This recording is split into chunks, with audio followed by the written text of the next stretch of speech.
Actually, today we are trying to go in more than one platform. So supposedly we will be in 3 places: Rumble and YouTube and Discord. But let me see what's going on with Discord. I mean, YouTube.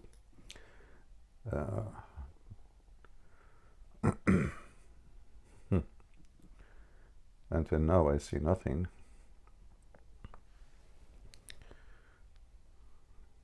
Your channel.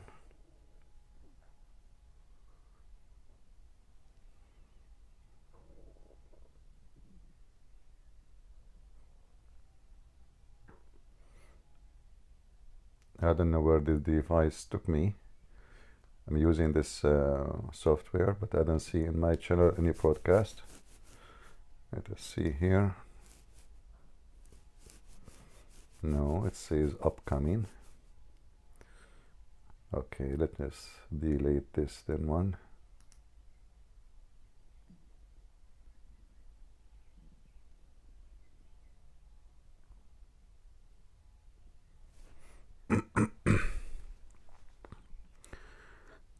So supposedly we signed with it in using YouTube, but I don't see.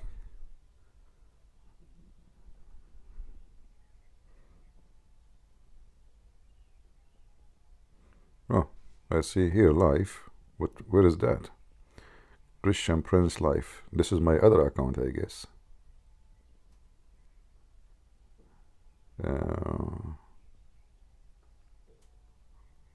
Okay. Ah, it took me to Christian Prince, the other account. All right. So I am in the in a Christian Prince 1, not a Christian Prince 2. So I will delete Christian Prince 2 schedule, and we switch.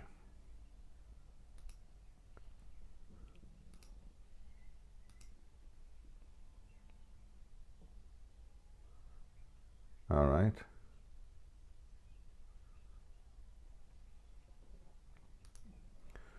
Let us see how the podcast is going. Is the sound coming good, guys? People in YouTube. All right. Look like it's coming good. So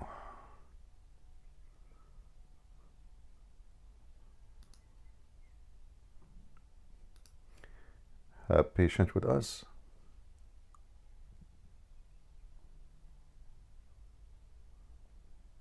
All right.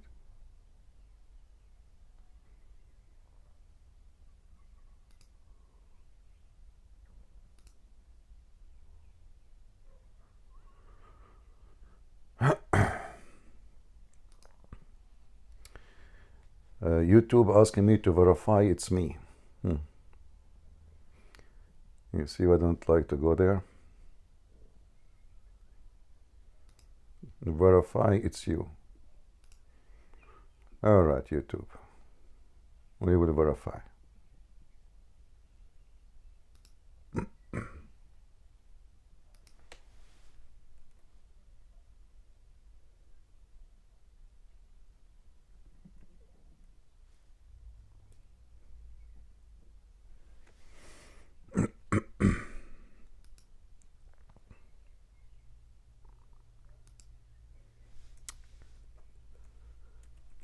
Lord have mercy.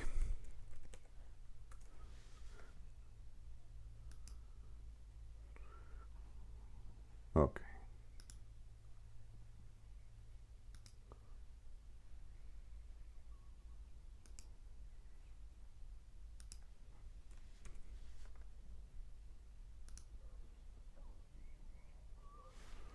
What else? All right.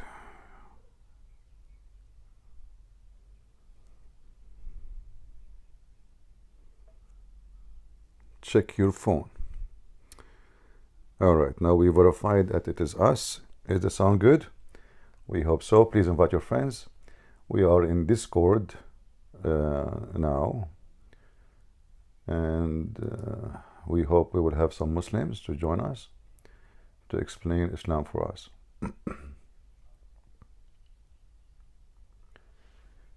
You can put my driver license to verify. No, don't worry. No, it's just about login now. The other verify was different. It's still there actually. They will not allow me to post links unless I verify. It's all right. So let us see what we have here.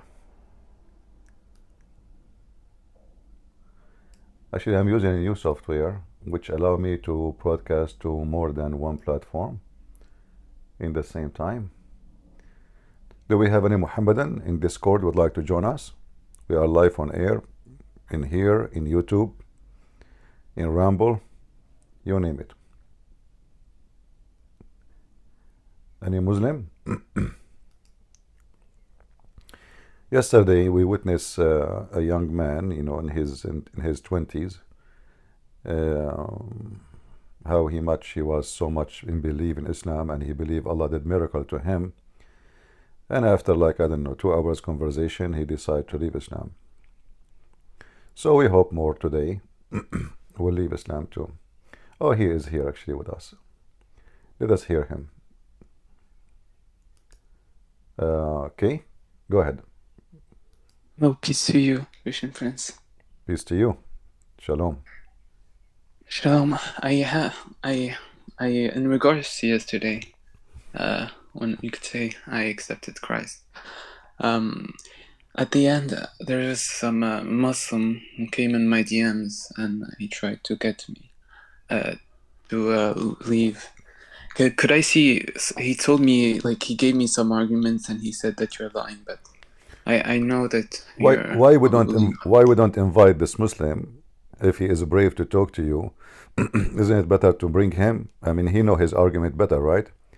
Let him come here and let us see if he can stand his argument. What do you think? If you don't dare to do it, that means his argument is false. Otherwise, why he dare to speak to you? Isn't he trying to make you come back to Islam again? Okay, come here. And you are the witness, be the judge. Muslim argument is a funny argument. I don't see any argument in the argument. But anyway, can you invite him? Try to invite him. Let us see if you can invite him before we talk about his argument. All right, I'll send him a message now. All right. Let us hear Orthodox until you find him. And Orthodox, go ahead. Okay. I want to ask you a question. It's about Islam, because when I read the Quran, I couldn't really find the answer myself.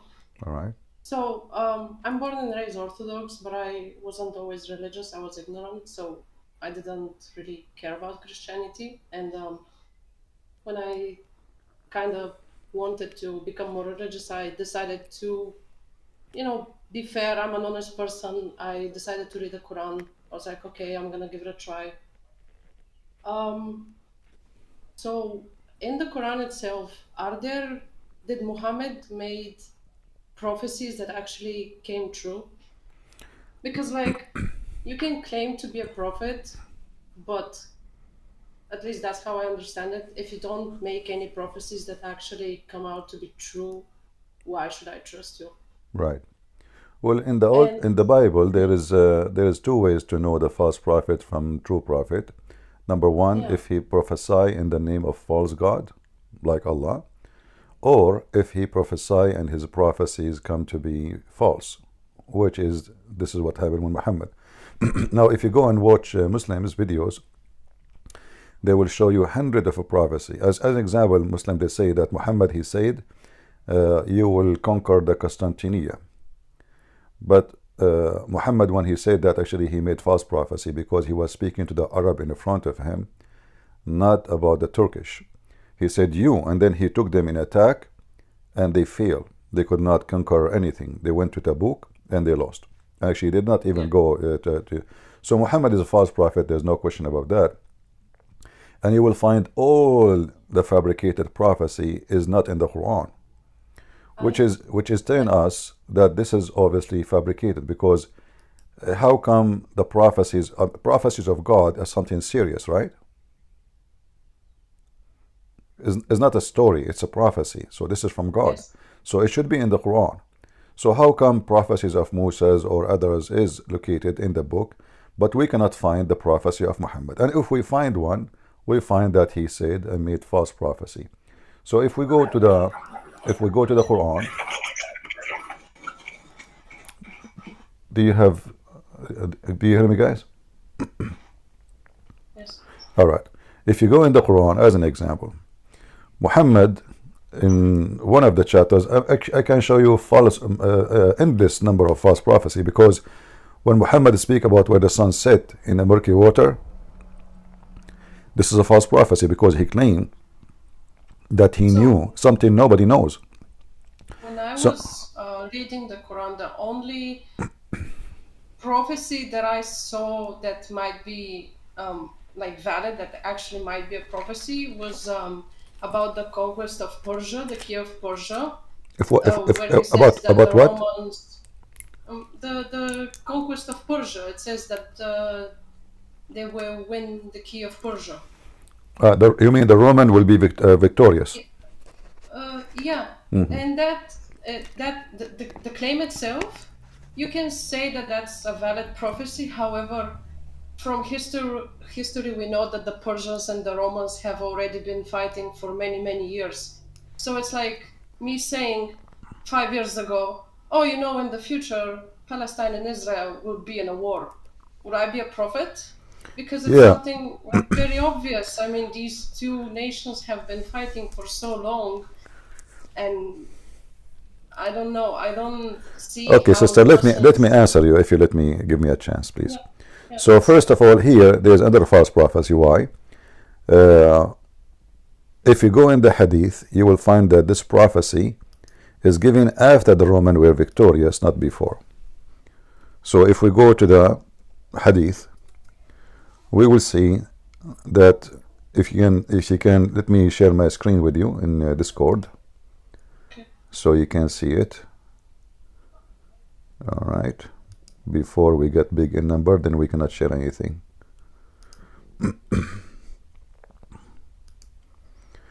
All right. Is my screen sharing? Yeah. All right. Yes. You read with me here. It says, Abu Sa'id narrated, when on the day of Badr, the Roman had victory over the Persian. So the believers were pleased with that. Then the following was revealed. Alif Lam Mim, the Roman have been defeated, and then they will be victorious. So, but this is revealed after the victory happened. So what is the prophecy? Like, imagine Trump, he won the election in 2000, let's say, 8 years ago, and I say today, Trump, he won the election 8 years ago. This is not a prophecy. So as you see, this is first, a verse came after they be victorious. This is number one. Number two, the Muslim, they say no, and even they set up a date. If you go to the date, you will see that the Persian and the war between the Roman and the Persian did not finish until almost 17 years after what the verse claiming, according to the Muslim date. Which mean Muhammad, he made a false prophecy again. Why? Because he said fi bid'i sinin. In Arabic, bid'a mean between 3 to 9 maximum, not 17. So again, this is a false prophecy. So and at the same time, the Roman, as you said, the Roman and the Persian, they are in war for 1,000 years, not 100 of years, you know. So always, like in battle, you lose, you win. One battle you lose, one battle you lose. So it's not about victory, total victory, but the total victory of the Roman happened long after Muhammad, he claimed such a thing. So Muhammad again is a false prophet, but we do not need this. This is not really a clear proof, because here there is the game of the date when it was happened. But as you see, the Muslims themselves witness that this has happened after the prophecy happened after the victory, not before the victory. And as you see, this is sahih, which means authentic. The Muslim, they cannot say oh, this is a false thing, it's not true, right? If it is authentic, that means it's authentic. How to trust, like, what convinces them that Muhammad was... Nothing convincing them. Who said they are convinced? You know, it's not about convincing, it's about you repeat a lie, and then by time you became part of it. They knew, I mean, this is in their book. Do you think Christian Prince, he knew more than they do? I mean, especially the sheikhs. The sheikhs don't know this hadith. How come I know about it, they don't know? So, again, there is millions of things to prove Muhammad to be false prophet. As an example, Muhammad, he claimed that the sperm would become a dead blood. And he claimed that this is something given to him by Allah. But all of us, we knew that the sperm of the man will never be anything like that. The sperm of the man fertilize the egg, give the DNA message to the egg, and the egg is going to grow. It's not the sperm. According to Muhammad, the man, he give his sperm, the woman, she have a sperm. The sperm of the woman coming from her ribs. The sperm of the man is coming from his backbone, another mistake. And then here it says, if you go to chapter 23, verse number 14, describe how the sperm became a blood clot. Now, all of us, we knew this is absolutely false and hilarious. If Muhammad receiving his knowledge from God, well, what kind of God he will make the sperm transform into dead blood, and that dead blood became a baby? So here again, a clear image, and Muhammad is a false prophet. And we can continue about astronomy, about history. Muhammad, he think that the Samaritan, they will exist in the time of Moses. Muhammad, he think that Mary, the sister of Aaron, is the same woman which is the mother of Jesus. Muhammad in the Quran, he have a chapter, it's called Ali Imran. Imran is the father of Moses. So the stupid Muhammad, he think that Imran is the father of Mary. So now she is the sister of Aaron, the daughter of Imran, and now she is the sister of Moses and the daughter of Imran. When a Jewish man, he came to Muhammad, he told him, what are you talking about? She is not the sister of Aaron. There's a long period between them, hundreds of years. What are you talking about? So Muhammad, he tried to fix it. He said, oh, at that time they used to call them by their great men, which is not true, by the way, because Mary, first of all, she cannot be called the daughter of, etc., especially there's thousands of years between them, and she is not even from the same tribe. Mary is not from the same tribe of Aaron and Moses. And the top of that, you don't say the sister of, etc., you say the daughter of, etc., because this is ancestor, supposedly. And Aaron is not the greatest prophet, it was Moses. So how became Aaron? Plus, Muhammad, now it's too late for him to fix the verse in the Quran where it says Ali Imran. So now the whole chapter is Ali Imran. Who is Ali Imran? Imran, according to Muhammad, is the father of Mary. So it's a clear evidence that Muhammad is a fool, who he was teaching his followers that Mary, she is the daughter of Imran, and she have a brother, their name is Moses and Aaron. And yes, in the Old Testament there is a woman, she is the sister of Moses and the sister of Aaron, and her name exactly the same name, Maryam. So the foolish Muhammad, he thought Maryam, the daughter of Imran, the sister of Moses and Aaron, is the same Maryam which is the mother of Jesus. So, and we have like endless, like Al-Kafirun, chapter of Al-Kafirun. Muhammad, he prophesied that the people of Quraysh, they will not believe in what he believe, and he will not believe in what they believe. And the verse in the front of you on the screen. So he said to them,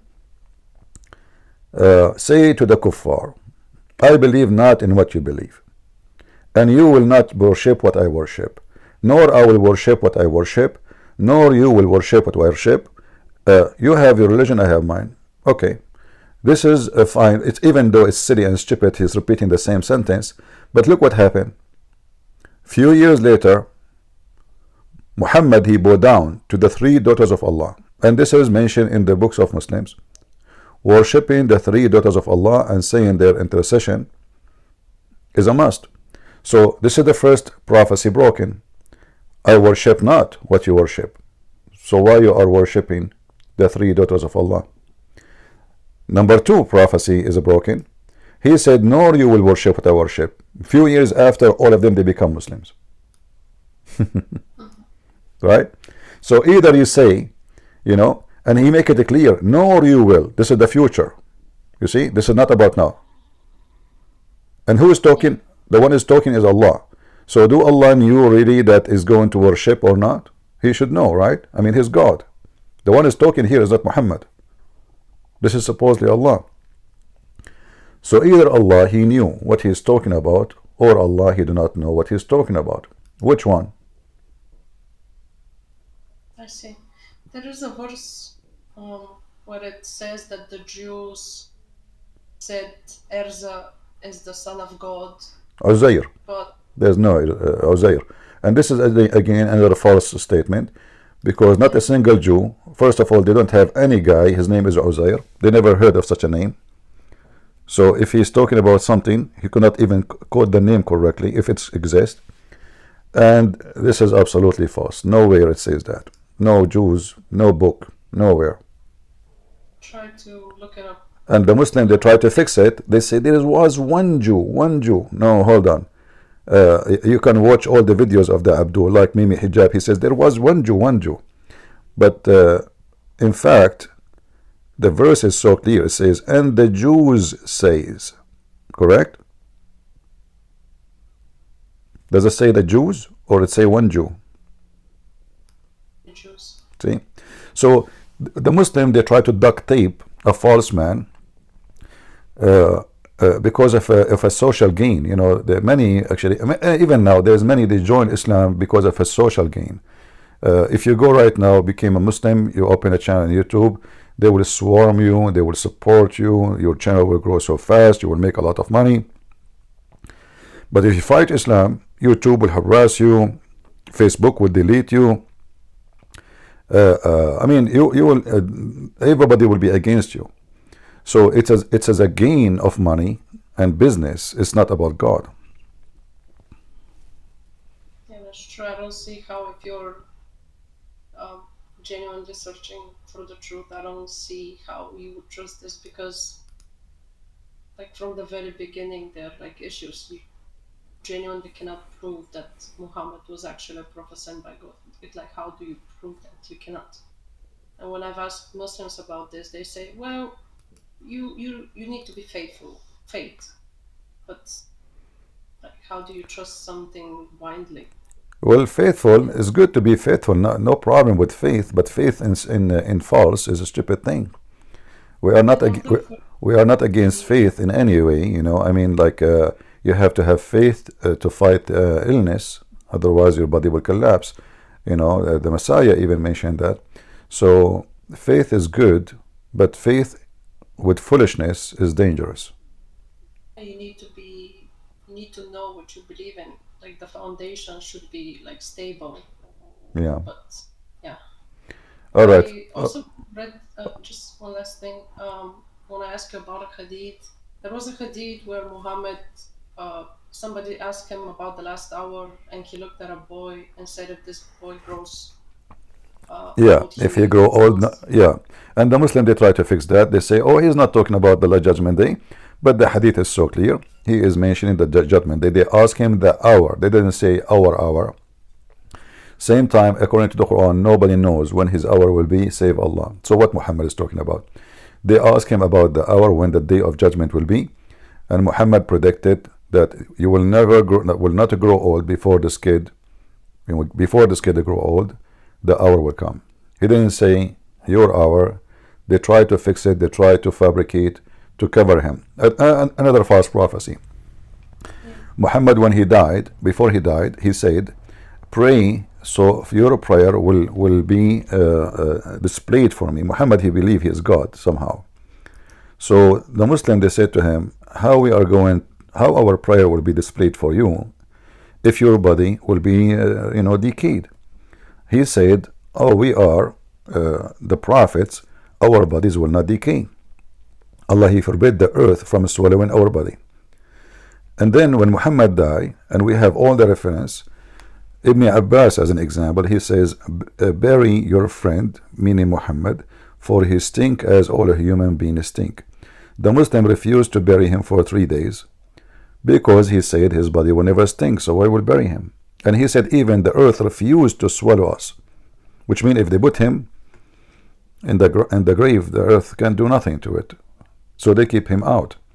And Mecca is a hot city in the desert, so what happened, he stink to the point when they bury him they could not even take his clothes. His clothes is stuck on him, on his skin. So this is a clear false prophecy again. I mean, even his death proven him to be false. All right, sister? Thank you very much. All right, thank you. Good day. Take care. Kay, are you there? Kay, are you there? Yeah. I sent him a message, but he hasn't responded. I can put his tag in the chat. All right, you know, give me one of his arguments so we can laugh and see what his argument. Did he refute first what we said to you yesterday about Islam? The first thing he told me was the order of the Quran wasn't determined. I'll send a screenshot of the arguments that he put. No, hold on. Let's see. Hold on. You see how stupid what he just said? The order of the Quran is not determined. It doesn't matter, you know. And same time, if it's not, so why they have websites and they teach it in school and they say the command and this is so what is determined in Islam? Is that a defense, or this is more stupid thing to add to the list of stupidity? Why is it determined? Don't they say Islam is a preserve, the Quran is a preserve? So even the order is not, nobody knows. So what they knew? If we do not know the order, how we know the verses? So the first excuse is very funny and silly, and it's not defending. Actually, he is making it more worse. But all of us, we knew that Muhammad, when he received his revelation, according to Muslim stories, the first thing happened, the angel came to him, he squeezed him 3 times, and until now we do not know why the angel squeezed him 3 times. You know, it doesn't make sense. And then he gave him the chapter of اقرأ باسم ربك الذي خلق. So the order supposedly is preserved. And not only that, the Muslims even they say to you that the order is not only according to revelation, they even tell you which verses are from and from where. Look, read with me. Do you see here it says as example, it says except verse number 44 to 46. Do you see it? Yeah. Here it says except 163 to 170, correct? Yeah. So they have details, not only the order, they have even, and here you ask yourself, look how stupid this religion is. So the chapter, the order of the chapter is 42, but now it is 25. But however, there is verses is not from this chapter, we put it there. You know, who allow you to put those verses there? I mean, do you see the stupidity? Here, you see here, this is a chapter been said in Mecca. Those are verses, as example here, they've been said in Medina. Who is the one have the right if Allah told those verses to Muhammad? Obviously, he told them those verses in different place, different location, different date, different occasion, different reason. So who is the Muslims to change the word of Allah location? Isn't it the Quran says that the one يحرفون الكلم عن مواضعه, they change the location of the words.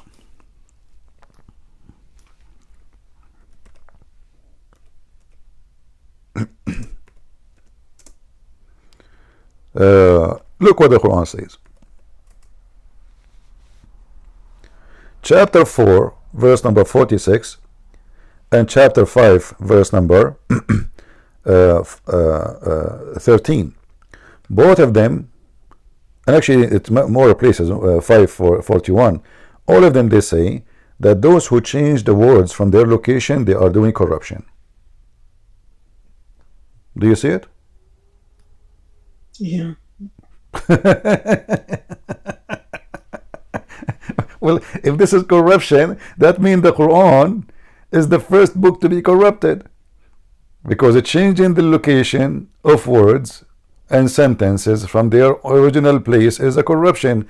If I wrote a book, I wrote books. So imagine somebody, he take page number 1 or half of it and he put it at the end. This corruption. I did not allow you. Yeah, I see, you're right. So this poor Muslim who's trying to bring you back to Islam, my friend, he is himself, he cannot defend. Actually, he is making more poo-poo, fertilizer to the Quran, to make more weed grow in the Quran. This is the book of weeds, hashish. This is a book, not a book of God.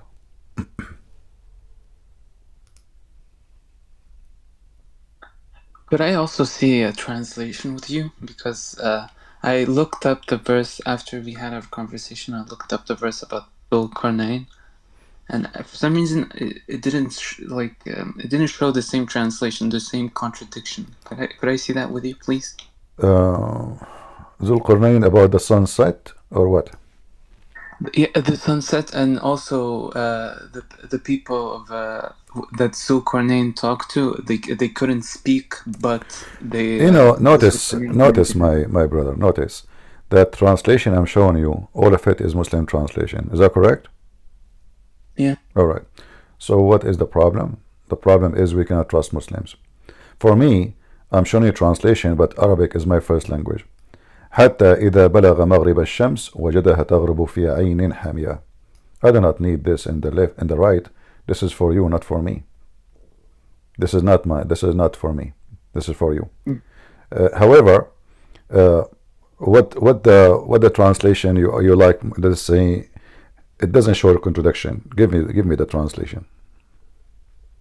Because I have the Quran, an English Quran with me, and the. What the translation in the name, so we can put it in the screen.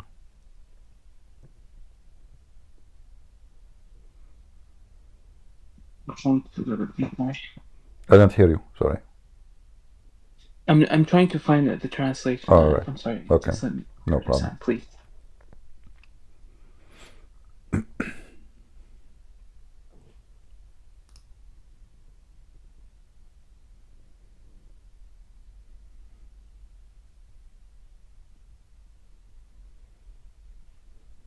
I think is Al-Azhar. Is there a translation called Al-Azhar? Al-Azan? Azhar. Azhar.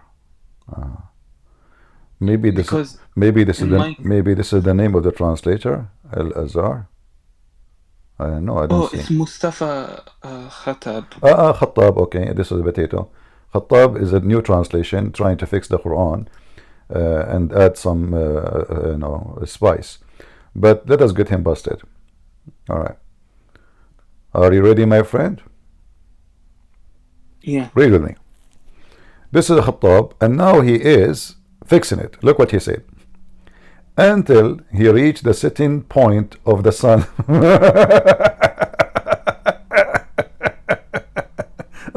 What is the setting point of the sun, my friend? Can you tell me? It's impossible. So this is the translation. You said it did not show contradiction. I mean, this is hilarious. So they try to duct tape. I mean, Home Depot there's no more duct tape. You go to Home Depot, there's no more duct tape. The Muslims are buying it. You need the setting point of the sun. Who is the one who's talking?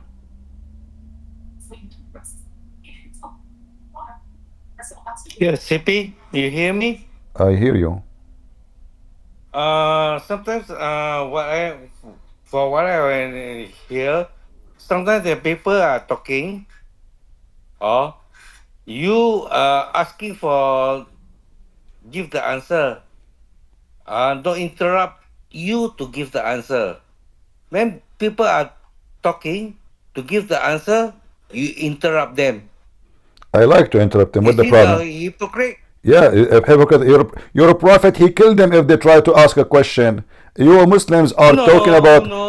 Listen. If I go to a Muslim chat room, you don't even allow me to talk. So listen. Here we go. I'm not talking So listen, about listen, room listen. or other places. Okay, I'm hold talking on, about your hold on, my place, friend. your Okay, stations. okay, listen. I'm going to give you the time. I will give you the time to answer about the sunset in a murky water. Go ahead. I'm not going to interrupt you. Yes.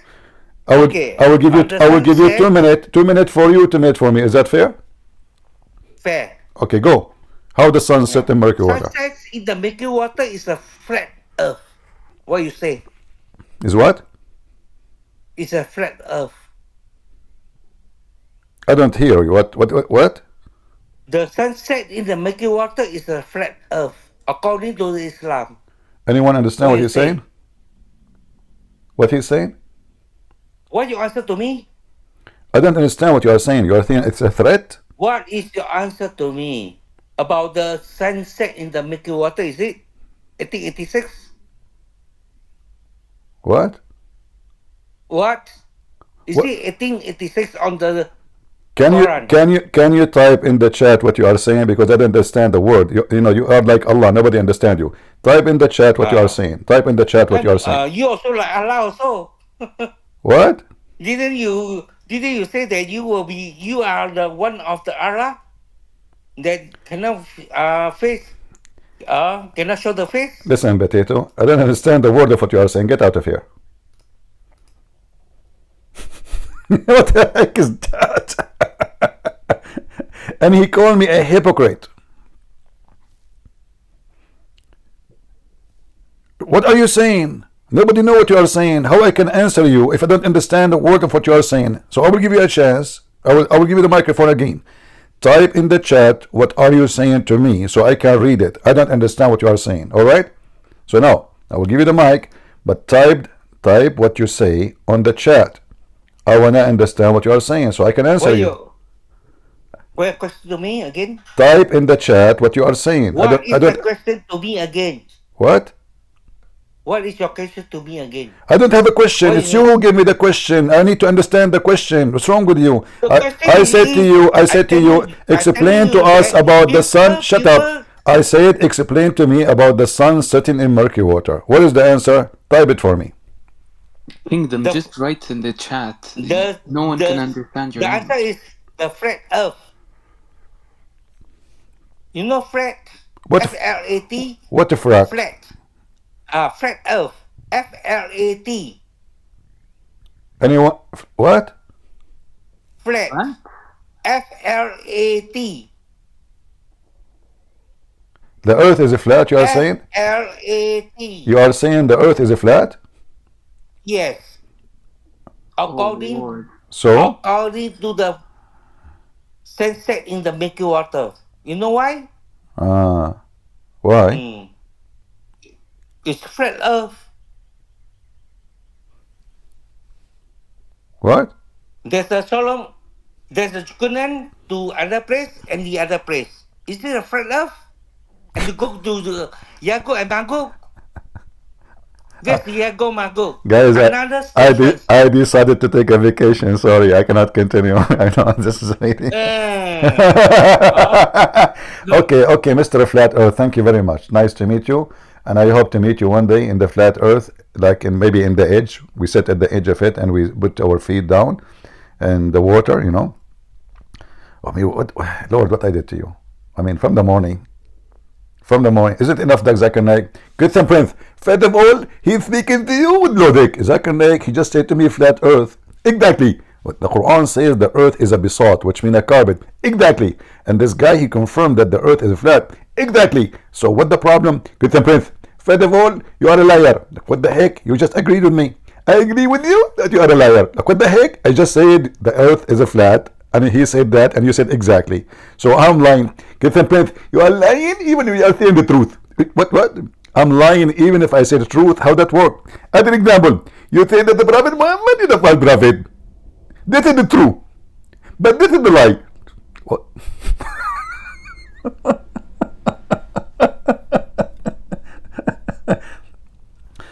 Anyone who speaks to me, debate me, either he leave Islam or he lose his teeth. And today we saw an example. My friend K, go ahead. What do you want to say? Yeah, I mean, in physics, I mean, it's clear. The setting point of the sun is just an observation You can't necessarily reach the observation, the setting point of the sun, because the earth is round. And to make it more horrible, if you notice the verse, it says he found near it people, right? Yeah. So it's an exact location where people live. And then the same for the sun, where the sun rises, right? You go down in verse number 90, until he reached the rising point of the sun. There's no, I do not need to reach any point. I can stay in my place for the coming century, and I am in the, actually, you are not in the rising point of the sun, and you are in the rising point of the sun at the same time. To make it simple for you, when I stand in my point, I see the sun rising in the horizon, correct? Yeah. But someone, he is, let us say, 60 kilometers away, he will be seeing the sun as if it's coming from my point of stand. So in my eyes, I am not, because I see something different from what he see. I see it still far. From his point, he see it where I am, because of the rotation of the earth. So this is a false God. He cannot be God. This is stupid. Not to mention the sun sitting in a spring of murky water. Who in the world don't believe in that? Not murky water only, it's a boiling water. How they can fix that?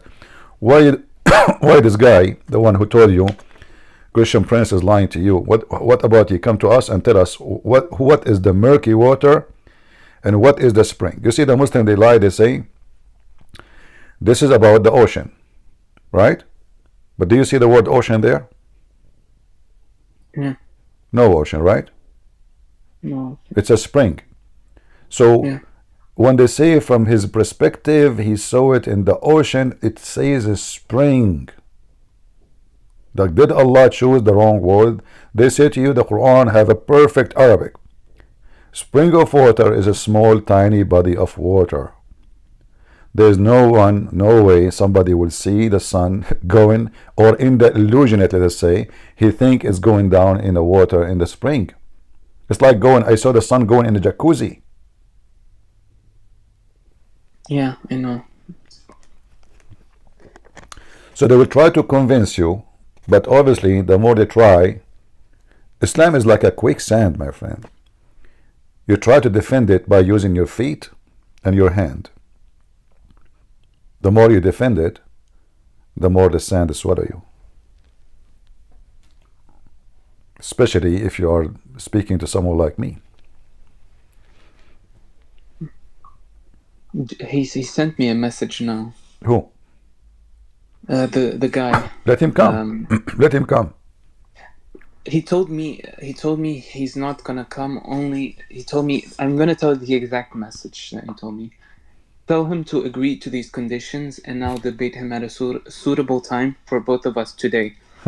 Debate about Islam and Christianity. A discussion 2 minutes each, and I should get temporary mod power so I can't be muted. And that's all. Unfortunately, he has a record of cutting people up and muting and kicking, so it has no benefit. Did I yesterday you spoke to me for almost 2 hours. Yeah. I did block you for maybe 3 minutes, correct? Yeah. But because I gave up with you, right? Yeah. Okay. Was I being unfair? 2 hours speaking to you, showing your reference. A Muslim who don't want to answer, he don't want to be honest, I will give up with him. If I go to a Muslim room, I will not be even allowed to say 2 words, and you know that. They will block you, they will curse you, they will say the F word to you. This is what they do in their rooms. And now he is talking about just, and he want to be an admin. So I have an offer for him. He come here, I will not block him, and I promise I will keep my promise. And I have one condition: he will not change the topic. And the topic now is about what we are talking about. We finish this and then we go for something else. Isn't him trying to refute me about Islam and why you left Islam? Let him come. I will never block him, as long as he don't change the topic, as long as he don't play games. Like I ask him a question, he refused to answer. If you refuse to answer, I have no. So what we'll talk about what? So let us do this. We will talk about chapter 18 and the verses in the front of us. I will give him 5 minutes. I will not disturb him. I will take 3 minutes only. 5 minutes to explain those verses one by one, which means I will give him for every verse 5 minutes, and then 3 minutes for me. Is that fair? And you are a witness. If he refused to come, then he is a potato. Then he is sure that this is false, he cannot defend. Invite him. Also, can I ask you a question? Because Invite him. We want to have fun. Tell him you have no excuse. Here we go. I'll tell him exactly what you told me. Okay. Because he told me if Christian Prince agrees to what I said, I will debate him in an hour. If the Muslims agree, I can go to Mecca and nobody will disturb me and nobody will cut my head and nobody will stone me or torture me. I will debate him in Mecca. Do they? They don't. I mean, this is the most coward people ever. They speak about the freedom of his speech, but if somebody say one word about Muhammad, they kill him, not give him a dot or block his voice. I mean, look at the hypocrite.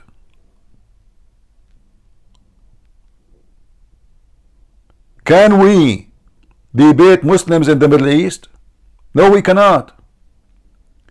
Can a Christian Indonesian debate a Muslim in Indonesia? A guy who debated somebody in YouTube, they beat the hell of him, they put him in jail. Until now he's in jail. They are a bunch of hypocrite evildoers, and they speak about good and behavior.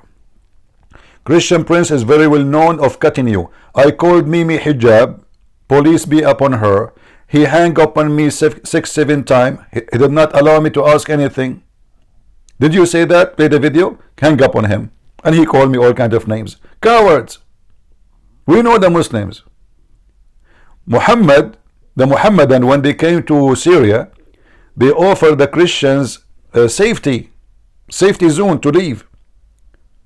When they tried to leave, they chased them, they killed them, and they stole their gold and their silver. Muslims. Who trust Muslims? The grandsons of Muhammad, they've been killed by Muslims. So can Muhammad trust Muslims? He cannot. Aisha, she took an army to kill Ali and his grandsons. 10,000 men, Muslims. Who can trust Muslims?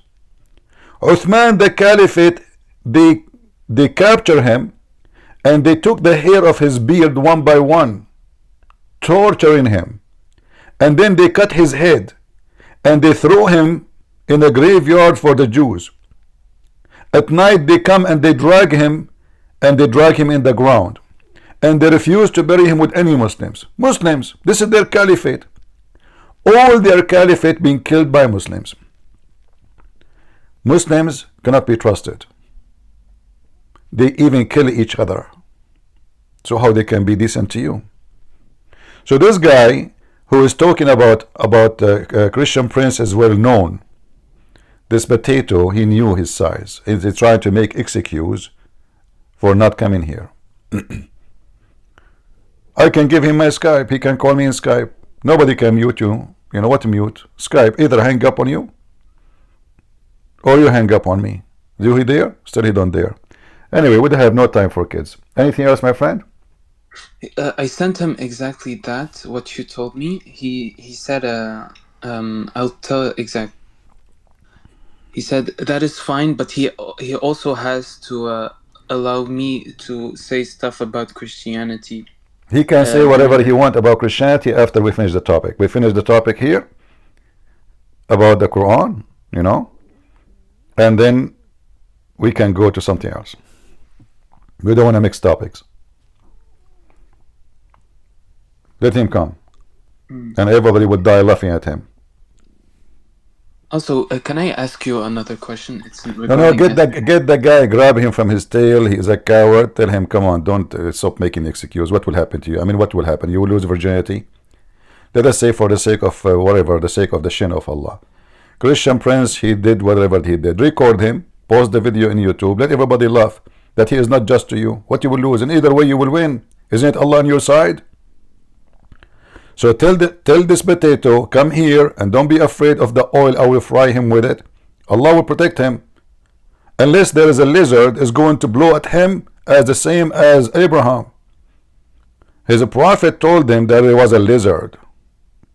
And what this lizard does, he came from the desert of Arizona. And he blew wind at the fire of Abraham.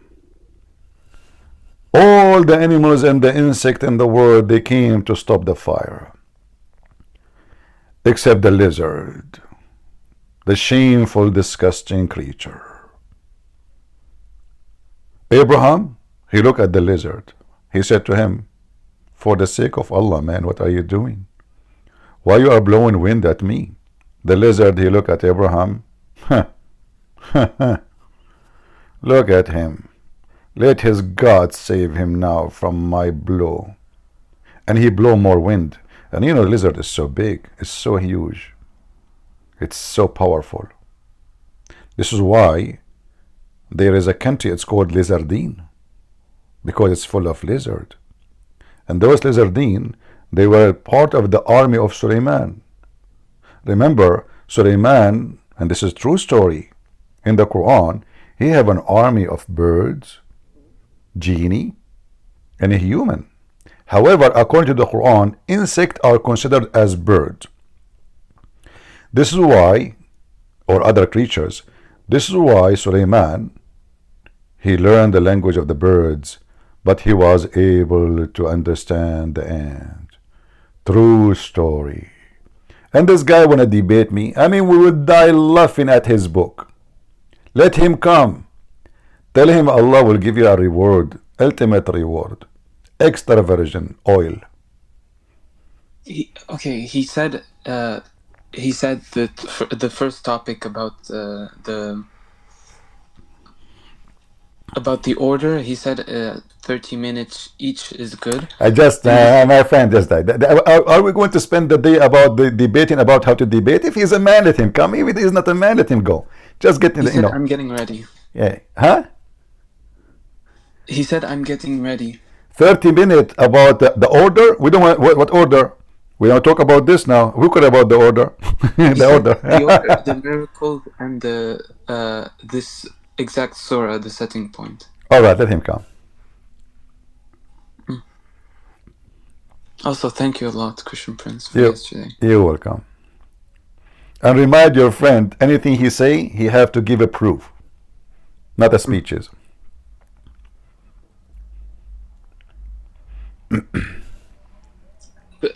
Can I ask you something about conversion to Christianity specifically? Sure. I recognize that there's like a lot of falsehood in Islam, and you know, I'm detaching myself in order to be, you know, a true God, but in my heart it still feels, you know, heavy. Just even, you know, saying you know, I'm Christian, it's you know, it takes a lot of hesitation. Like it feels you know, it's difficult for me. Do you think it's normal? Do you think it's a sign of hypocrisy? No, I mean, you are, you know, you're just left your belief and you are disappointed. It's like, you know, let us say you love the woman, or a man, she loved a man, a woman loved a man, and there is a very strong relationship between them, love, like trust, and then suddenly this man, he found that his woman is cheating, or this woman, she found her husband is cheating on her. So she loved him very much, she, you know, she believed in him, but then she found that everything about this person was a lie. That is what is heavy on you. You feel guilty because you believed in such a falsehood. That's why you feel bad. However, you can go back to Islam. This is your choice. This is your business. You can now go and say I'm a Muslim again, and then believe in this madness, stupid things in front of you, which you yourself agree there's no way it's true. So you can believe in something that's true if you want. Who can say no? There's a lot of people believe in something is not true. It's just to make themselves feel better.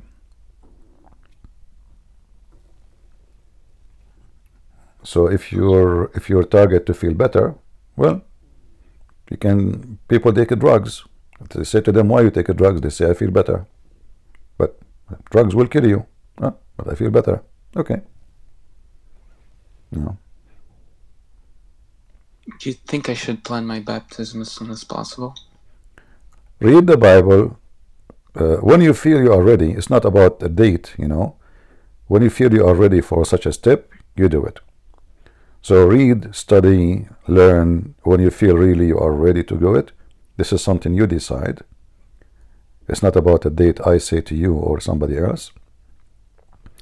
When you feel you are ready to do such a step, you go for it. Nobody should tell you when you should do it. It's you. Thank you. What happened to this Abdul?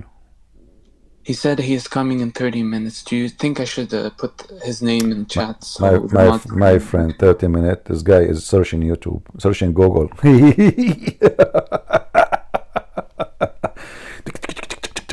Where is the answer for the sunset in murky water? Tell him I will help him. I can quote every Muslim answer he wish. With some breath.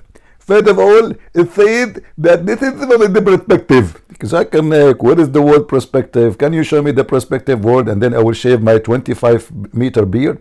Get a breath. First of all, I got you, but tell you are a liar. You don't have a 25-meter in it, so you need to show me the beard. Okay, Abdul, don't change the topic. My 25-meter beard is a metaphorical. What they will say, it's in front of us.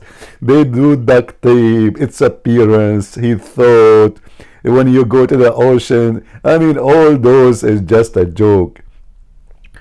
Oh boy.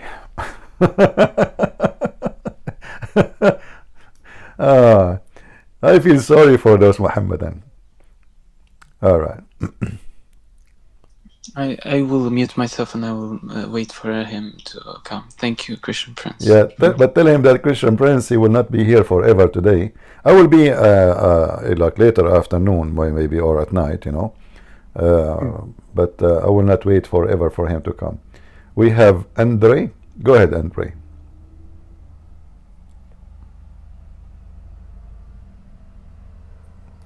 He is muted. No. Go ahead, Andre. Anderja, is that the correct, or I'm saying Andre wrong?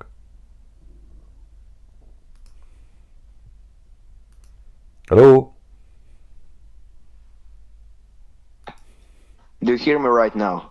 I hear you, go ahead.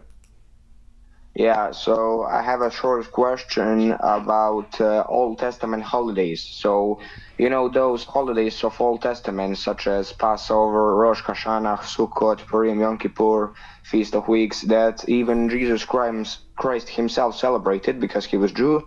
So what do you think about that? Should Christians today celebrate those holidays? Thanks. First of all, Christ, he was not a Jew. He is the Lord of the Jews. Jesus said, before Abraham, I am. So Jesus is born of a Jewish family, yes. And he said, I came to fulfill, not to destroy. So you can celebrate, no problem. But celebration of all celebration is fulfilled by celebrating the Messiah.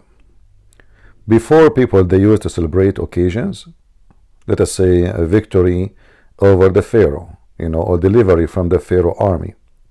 However, today there is something more important happened to you. You are not from the nation of Moses. You don't belong to it. But you've been delivered not from the Pharaoh, you're delivered from the devil.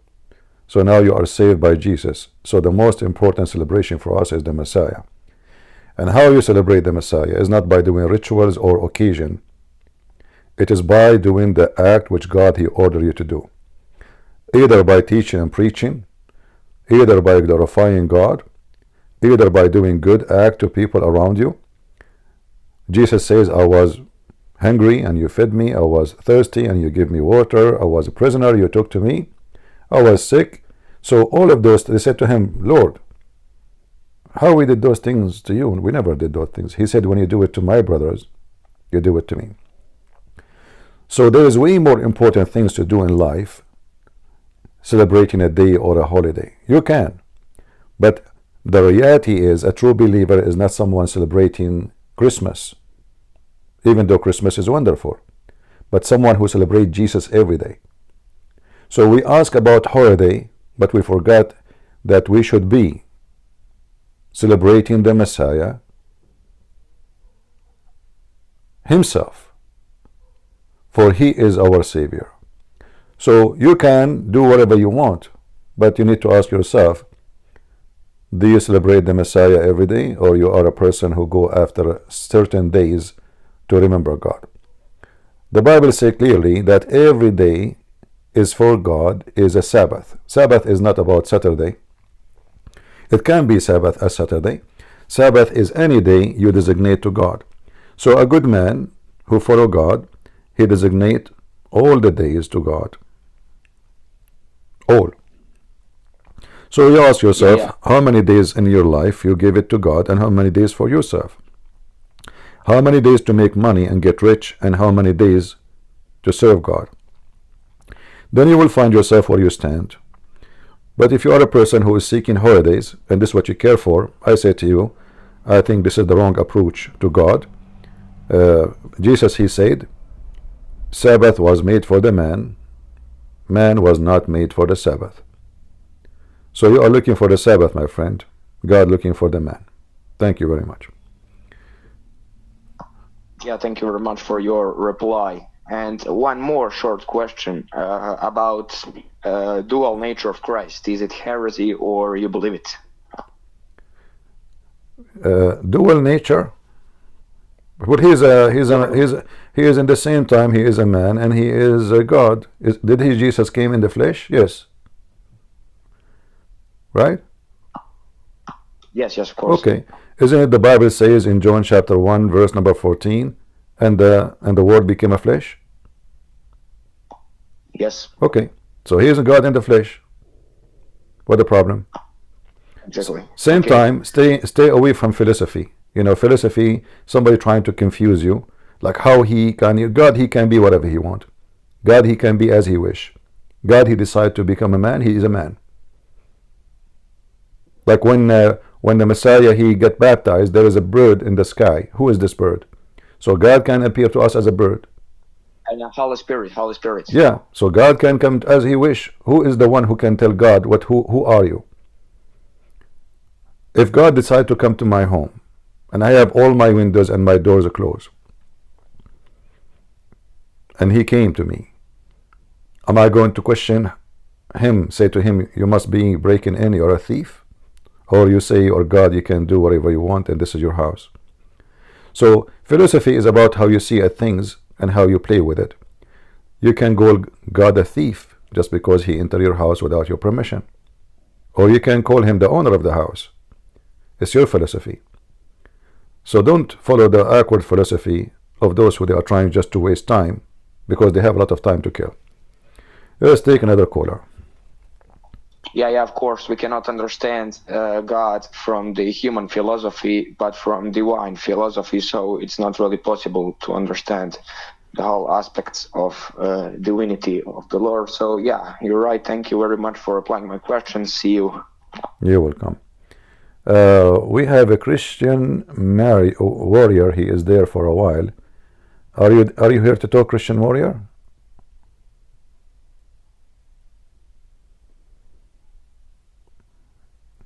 Hello?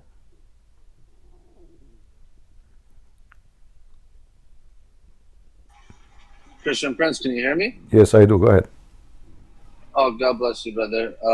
Sorry, someone just came in. I don't know if he's a Muslim. You might want to take him before I speak. I don't mind waiting. All right. Who is the Muslim? This guy, he have an icon of an angel.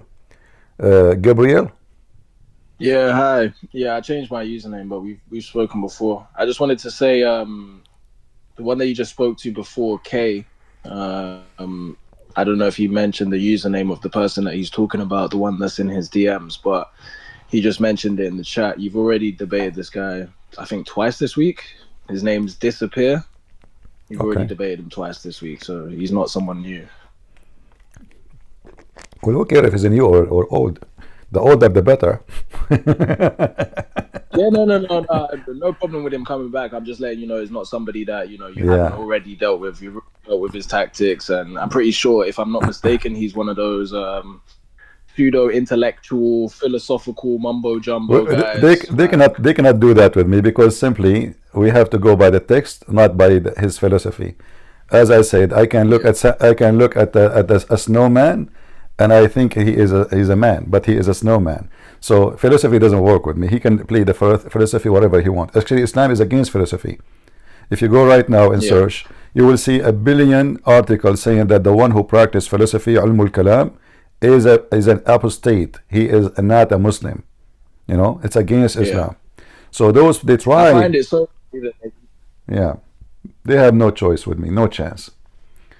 All right. It's funny because wouldn't you think, like, using Western, to try and prove Islam, you would think that you would just stick to the text, stick to, what the ancient scholars say, whatever. But now they're starting to realize that the narrative has holes. So what do they do now? Let's go to Western philosophy and see if we can find an argument that works there, which is just so funny to me that you have to use the kafir mentality to try and prove something in your own book. It's ridiculous. Absolutely ridiculous. Well, it's a silly book, and doesn't matter what philosophy they try to do. Actually, the one who do philosophy in the history of Islam, they cut his neck. Right away, he was accused to be an apostate, and they killed him. And they chased them, they put them in jail. Like famous names in Islam. You see, the Muslims are hypocrite people. When you ask them, tell me about the names, they say to you, the Western, they know many names, Al-Ghazali, etc. Then the second you mention those names to them, they will say to you, the scholar, they say to you, oh, those are kuffar, don't listen to them. A'udhu billah,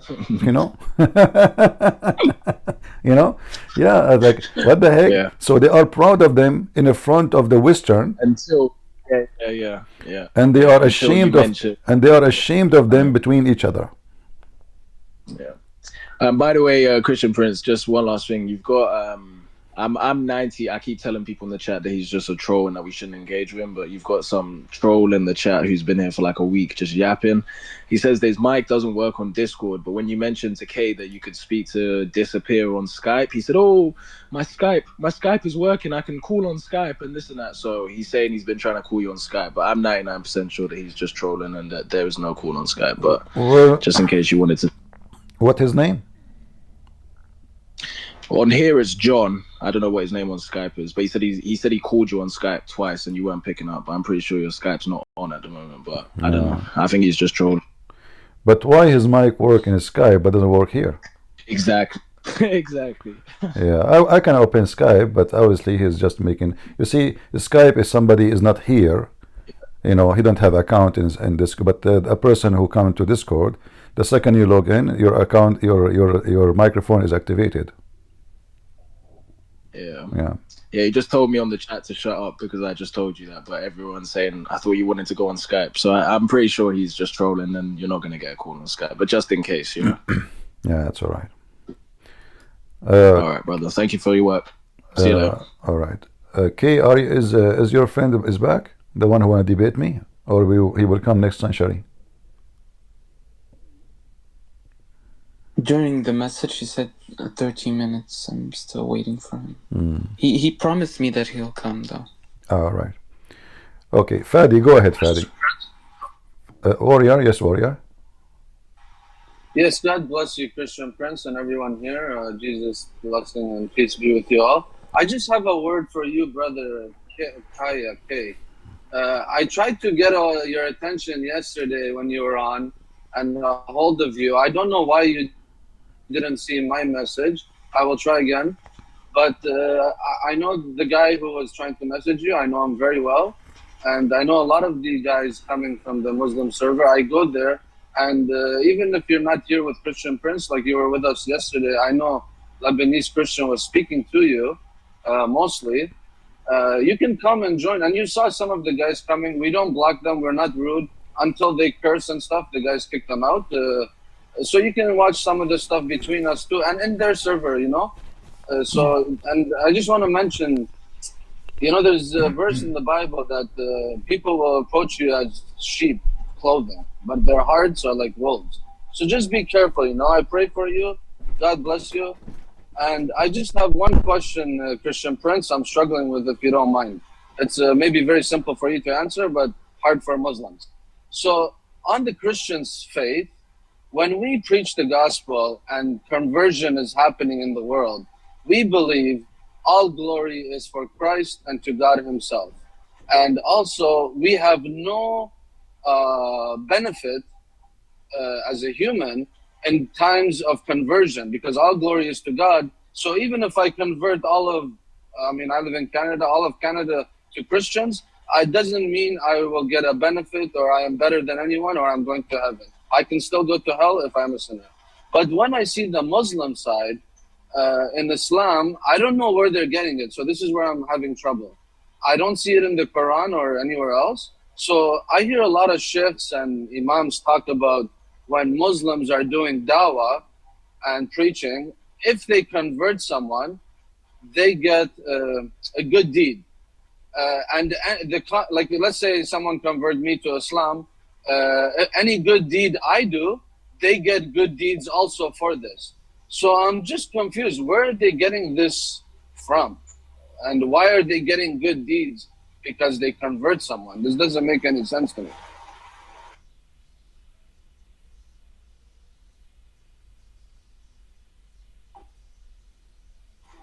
Sorry, I was finished, so go ahead, sorry.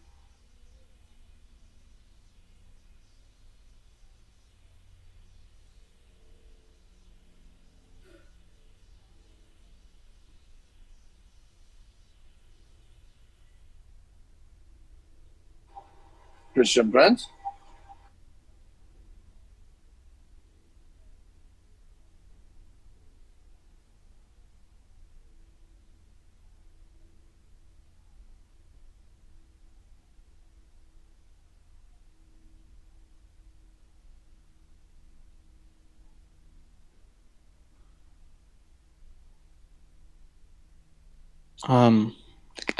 If I may add Hello? something.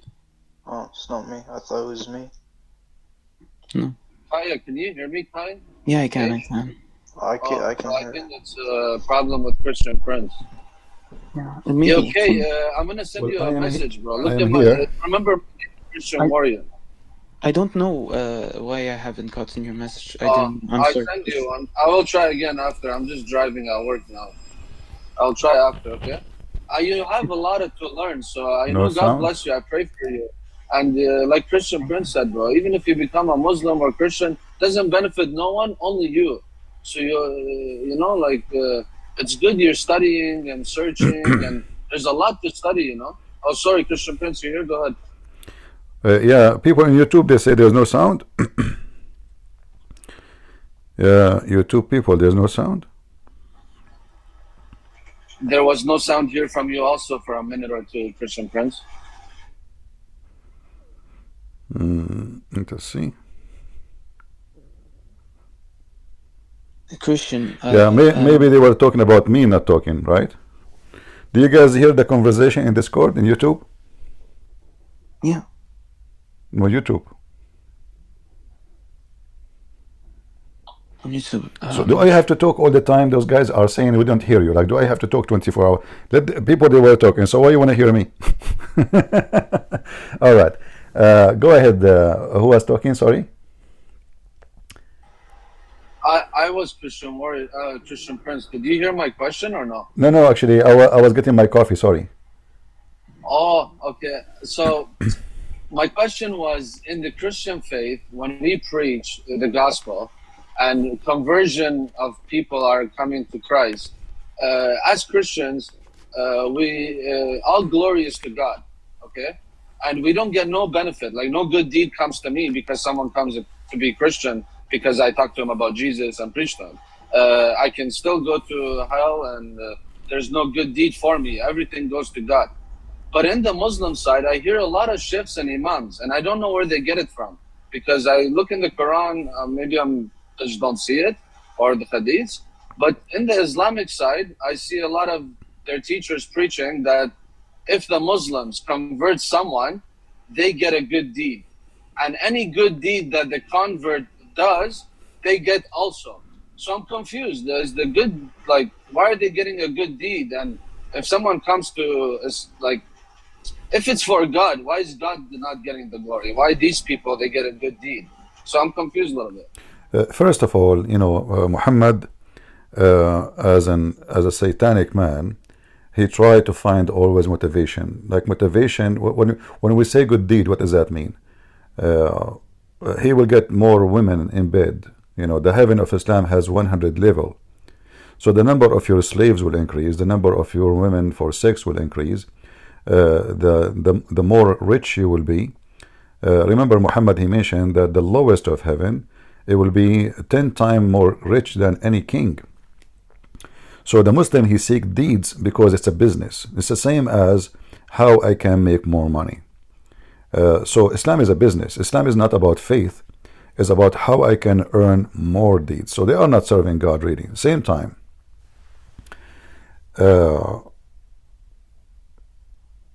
when a Muslim, he speak about deeds and he believe in destiny, and the destiny of Muhammad is the most funny and the most awkward, says the following: that a person who do the deeds of heaven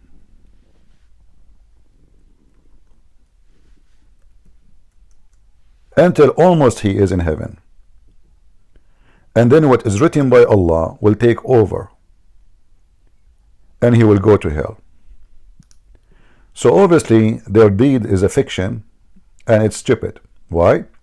Because here we go. Read with me carefully.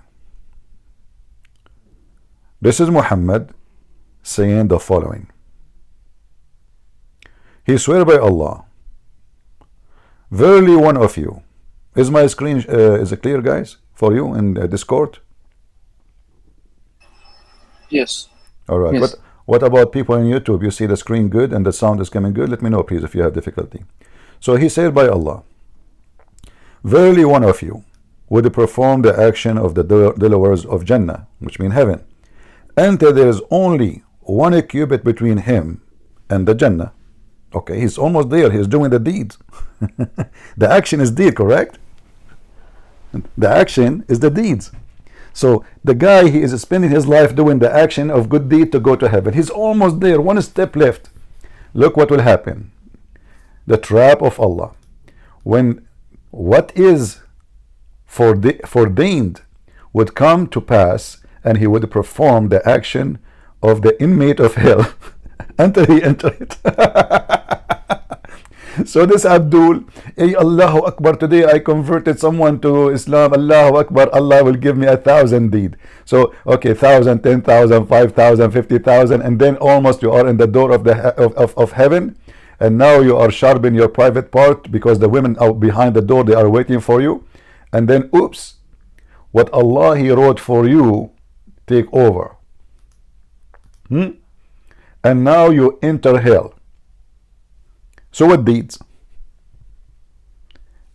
A religion based on such a stupid destiny, there is no deeds in it. It doesn't matter what you do, because at the end of the day, it's what Allah ordained for you will take over. Thank you. God bless you. I'll step down and I pray for you, Kaya. Thank you. The only thing I would say for you to look into, I only came to learn Islam a year ago, and I bumped into a Christian prince after a couple of months through a sheikh, which is very funny. Anyway, long story. I just want to show you something with a lot of my Muslim friends, and I'm from Canada just like you. When I asked my Muslim friends in the beginning, how can I become Muslim? You know what the answer was? Just take the Shahada. I said, but I don't believe in nothing. How can, like, oh, but take it and you are Muslim now. See, the Christian side, you have to learn and believe before you can, like you were saying, when can I take my baptism? And Christian Prince gave you a very good answer. You need to learn who Jesus is and stuff, and then you make your decision, right? So It's not like a scam. Like, see, the Muslim side is like a scam. You just say it, you're a Muslim now, and then you have to go spend your whole lifetime learning. That's if you learn. So, yeah, God bless you guys, and thank you. I'll step down. If I could tell you something, yesterday, it was, I don't remember the dream, but I know for sure it was related to Christianity. And I woke up really at peace. I think it was all thanks to you guys, especially Christian Prince. Thank you all. You're welcome, my friend. It's thanks to the Lord. He is the one who used us and gave us opportunity to speak to you, and we are happy for you. And you have to be vigilant and smart. As you see, the deception will never stop coming to you. They try to drag you back to go to the mud. So you have to be careful. You are making the devil angry, and he will send his fighters to deceive you again, make you believe that Islam is a true belief and true God religion. But everything in the front of us show us. I mean, look at this. This cannot be from God. What this guy is talking about? So I work all my life praying to God, worshiping, doing jihad, etc. And then what Allah He wrote for me before He created me is going to overcome? Where's justice? This is not just. This God, He decide where I will go before even I do anything. Regardless of what I do. He forced me at the end, actually, as what it says, He forced me to do against my will. So why? So He can justify why He sent me to hell. That is evil. Like, imagine I force you to do something wrong so I can punish you for something I forced you to do. This is what Muhammad is saying. It's in front of our eyes.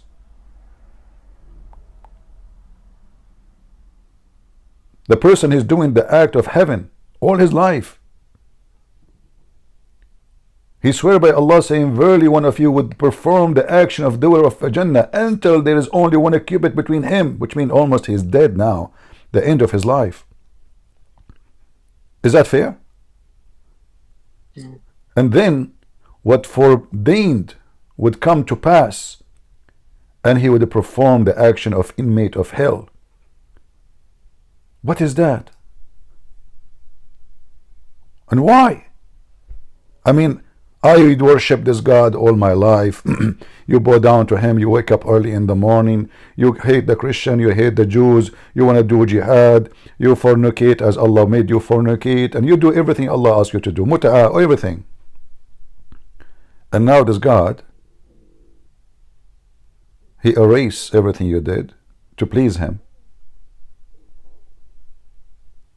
Because He is not pleased. He is pleased only by forcing you to do something against what you want, so He can find an excuse to punish you. That simply is a mental illness statement. If someone is sick, imagine you have a son, he do nothing wrong, and then you force him to do wrong. Why? Because now I can punish you. That is the most sick scenario ever. A person he is suffering from such a mentality. He need the doctors, he need the medicine, he need a hospital, he need a rehab. He cannot be God.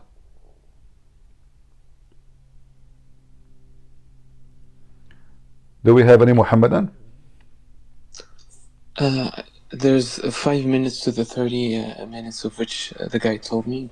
So okay, good, because I don't have endless time to wait. I have some work to do. I hope he will be here soon, so we can laugh.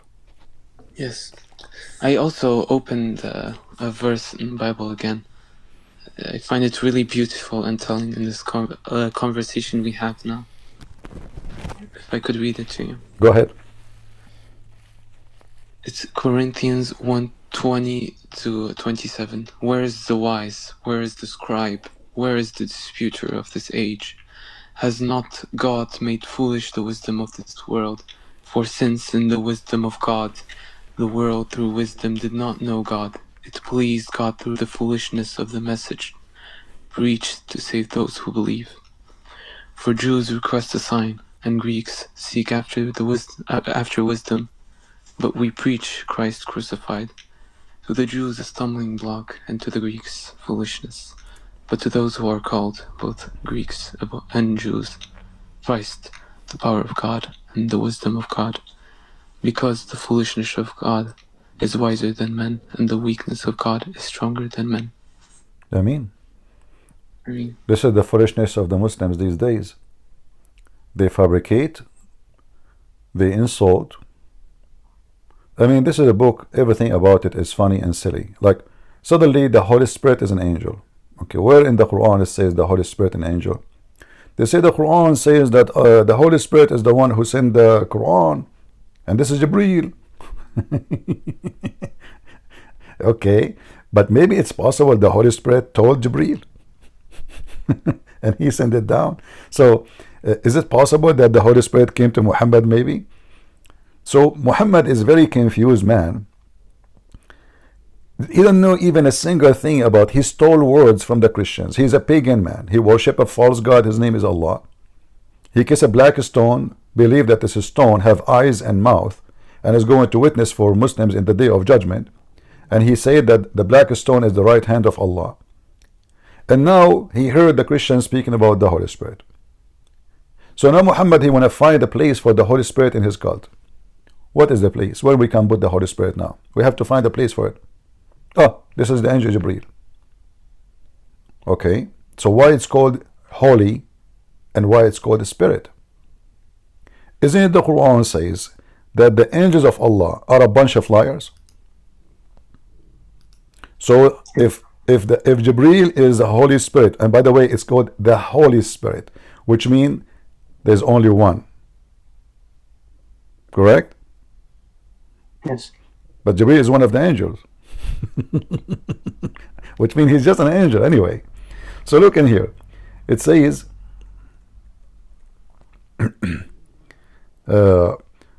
when Allah, he said to the angels, he is going to create on the earth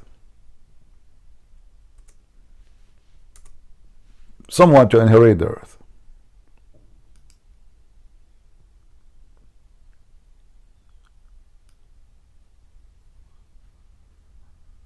They said to him, well, Allah, are you going to create someone who would do mischievement? Allah now decided to get them busted, the same as a Christian prince. But Allah is smarter. So what he did, he brought to Adam a donkey, a mule, a dog, a cat, a rat, and he told Adam, the donkey, his name is Cuckoo, the cat, her name is Fufu, the mice, her name is Nunu.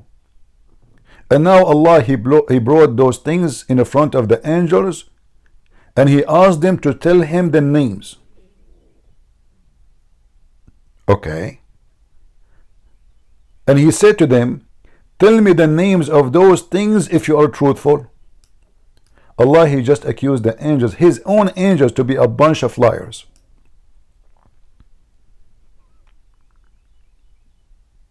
What is the opposite of what, truthful? In fact, in Arabic it says in kuntum sadiqeen, not truthful. Sadiqeen mean being truthful and telling the truth. Sadiq is the one who don't never lie. So what Allah is saying to them, if you did not lie, tell me the names of those things. And you can change the translator. Tell me the names of those things if you are telling the truth, if you are not a liar. The angels, they said, oh Allah, the angels are defeated. They don't know. So Allah now proved that they are a bunch of liars. So how the Holy Spirit is Jibreel if the angels are a bunch of liars, all of them? In the top of that, if you look at this method here, which is very funny, Allah, he proved that he is God because he named the cat and the rat. Is that how you prove that you know everything? What about we do the opposite? I have a dog. I call him Susu. I see you in the street. I say, do you know the name of my dog? You say, oh, Christian Prince, I know not what you did not tell me. I said, oh, you see, his name is Susu. And then you say to me, praise be to you, Christian Prince, you must be God. Because how Christian Prince knew the name of the dog? Like, I am the one who gave the name to the dog. How in the world this proving me to be God? It should be the opposite. He should say to them, okay, go. There's things there, give it names, don't tell me what the names. Huh? Stay away from me. I'm going to take a nap. Come back to me and ask me the question about the names you gave to those things. And then I will tell you, that will make him a God who knows the unseen. It's not this. So obviously the one who wrote the Quran, he have a lack of intelligence, intellect, he have a low IQ, and he is so silly, so stupid. Did the Abdul show up? Isn't it the 5 minutes is over? Yeah, I don't know. He's a few minutes, but obviously it feels as if it's delaying. Well, let us see if he will dare to come over. If you are a Muhammad and you like to join us, we are here almost every day in Discord. Tell your friends. If you have a sheikh and he can shake us, you know, like if a sheikh he come here to debate us, either he will shake us or we will shake his Allah. So if you are a sheikh who can shake our faith, please stand up and come. Or what we see, that Islam is nothing but a foolish religion. If we can't call it even a religion, it's a collection of religions. Do all of them who on YouTube who say that they debunk you, do all of them run away when you challenge them? Well, it's very easy to debunk me as long as you are not talking to me. You know, like I play chess alone, and whoever win, I am the winner. That's what they do. You know what I'm providing here is something nobody can really defend. Is that the gentleman, the one you said? No. Hello, no. Hello, Christian Prince. Yes, Nice to cool. speak with you. Go ahead. So, we spoke before in 2020, if I'm not wrong. I'm from Romania. How are you doing, first of all? I'm still alive. Thank you. That's good. So, I've heard someone speaking about a dream. A tree? A dream. Dream. Ah, okay. Yeah, so, before everything, I have to say that I'm the most conservative person on this planet. More conservative than the Conservative Party itself in the UK. However, you are the most conservative person in the planet? no. I'm very conservative, meaning that Okay. never All made right. a story. All right. Okay. Go ahead. So in 2019, I had a strange dream related to Islam. Okay. Because I've always been extremely concerned about the expansion of this religious and political ideology. Mm-hmm. And I've seen a mosque in a dream on a bank of a lake with broken windows. Everything was brown. The water of the lake, the building has been abandoned, left behind. Most importantly, in that dream, I did not feel any form of life, anything at all, not even one mosquito. I've always been a Christian. I've been born in Romania in an Eastern Orthodox traditional family. So, but because I live in the West and I see how evil this ideology is, and because I kept on thinking, I believe this dream came to me. What do you think? So you know, so you saw this dream, and how this dream is impacting you now?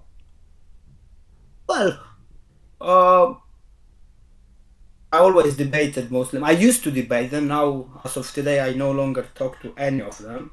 Okay. Because so what we I learn, don't see the what we point. learn from the dream you saw, what you learned yourself. I believe that God wanted to tell me, don't be concerned about this religion, because this is a religion dead in itself. So focus on your Christian life. Well, I don't agree with you. We need to concern, because we need to fight the devil, right? So if we ignore the devil existence, that is not the way to fight the devil. If we have a disease, and then I say I'm not going to focus on this disease, but the disease exists, and there's people they will fall down, and there is a casualty. So for us as a Christians, we should concern for everybody. It's not concerning about Islam itself as much as concerning about protecting the life and the future and the salvation of people, because this is what Christianity is about. Christianity is not about you being saved only. Christianity is about saving others before even you save yourself. So we should concern and fight against it by debating Muslims, exposing the cult, explaining Islam to Christians so nobody can deceive them, arm them with knowledge and refutation. I am against... Last, before I leave, yeah. I want to say something to every single Muslim who can hear me, with all respect that I'm able of. I've witnessed and I've seen in various chats Muslims calling people like Christian Prince, Ahmadic Muslim, and threat them. I have a question for every single one of you. Since when a mighty God like your one needs you to kill for him? What he's doing? He's sleeping. This is my question. Think about it. All right, my friend. Thank you very much. Thank you very much. Have a good day. Be blessed. Take care. Kay, is your friend is still sharpening his teeth? Yeah, I don't think he's. Yeah. I'm sorry for wasting your time. No, it's okay. It's okay. We know them. The Lord, He said, from their fruit you shall know them. Yeah, they are lions in the front of cats, and they are cats in the front of the lions. This is the truth. So, guys, in YouTube, how would the broadcast? Is the image coming good, clear? He's here. Oh, he's here. He puts himself in chat now. The lion is here, don't worry. Go ahead, disappear. You are welcome first. Somebody told me that you can refute me about the chapter of Zulqarnain. Go ahead. Okay, so let's agree with the terms of the debates before we continue. So, do you agree we're going to do 2 minutes each? And we talk about Islam and Christianity? The topic now is about Islam, not about Christianity. This guy, he left Islam because Islam is bad. And I convinced him. Okay, so now your duty, you are here. You are talking to him, right? Because you want to bring him back to Islam. So you need to show him first that Islam is not what I said to him, and then we can talk about Christianity. So go ahead. I showed him. I showed him as an example the chapter of. Can I just say something? So he converted to Christianity, right? So if he left Islam for a certain reason, and you find the same things within Christianity, that's hypocrisy, right? So he shouldn't be holding on to something that you can find in Christianity too. No problem. You see, in your Quran says that the Christians and the Jews and the Sabian, they will go to hell. Sorry, to heaven. So if your Quran confirms that we are going to heaven, who are you to confirm we are not? Isn't it the Quran? Isn't it the Quran says? You are trying to change the topic, aren't you? What do you mean? I'm saying let's. Yeah, because supposedly we are talking about the chapter of sunset. Chapter 2, verse number 61 says it clearly. Those who they are Christians and those who they are Jews and those who Sabian, the worshipper of the stars, they will go to heaven. And the Muslims. Okay, so let's debate about this, no problem. No, we don't want to debate about it. We can go back. Let us go now to what you agreed before you came here about the sunset. About the sunset. I don't want to waste, my friend. I don't have too much time. When we finish with that one, I promise you we go back here. Is that okay? I promise you. Let us Okay, finish. so I've got max. Let us I've got finish. Let us finish with the Naik. the most silly, the most stupid verses in the Bro, Quran. And don't let be us scared. see. Don't be scared. Listen. Don't Huh? be scared. Just- I've got Zakir, please maximum. just do the thing of the. I've got maximum Let's 1 bring- hour. Let's do 2 minutes each. You bring your claim, and I reply to the claim. I will give you 5 minutes. I will give you 5 minutes. Start with the No, sunset. you're a liar. You're a liar. 5 You know, minutes. 5 minutes for you. I promise. I promise this gentleman here, K. If you come here, we will talk about the sunset and murky water. And I said to him, I will give you 5 minutes. I will give you 5 minutes, not 2 minutes. 3 minutes for me. So almost you are twice of me. Okay. So now the sunset and murky water. Explain to us what's happening. Go ahead. Okay, so I'll start my 2 minutes now. Let me put the timer on. You want 10 minutes? You don't want 5? No, 2 minutes fine. No problem. Okay. No problem. So you're talking about the murky water. Okay, so it's talking about he found it. Wajada. So he found it there. So when he went there, he seen it visually. So when we use the words like sunset, does the sun actually set, or is it visually we can observe it? So likewise, when sun rising, sun setting, this is something that visually that person can see. So when he went there, he seen the sun setting in the murky water. So that's what he found it. That's his observation. Simple. So there's no problem with it. Are you done? Next. Yes, Alhamdulillah. Finished. Can I say something to that? Hold on, Kay. Listen, please. Listen carefully. You said this is observation. The person, in fact, he is not talking. It was Allah. And when you say he found it, it doesn't mean he thought. It doesn't mean this is this is what Allah is informing us what happened to him. If you read carefully, you said his observation, and I will give you the mic back. What he saw exactly to make him think that the sun going down in a muddy, hot, boiling water. The mic is yours. What he saw exactly. Describe for us. Okay, it says it there very clearly. It says the setting of the sun, he found it setting in a spring of dark mud, and he found the people near it. So who's finding it? Allah not saying, Allah's not describing the cosmos like this is the reality, this is what's happening every day. He's not describing. He's saying that he reached a certain place, then he found the sun setting in the spring of dark mud. Where the sun he found it sitting in a muddy water? Where is that? We don't need to know where.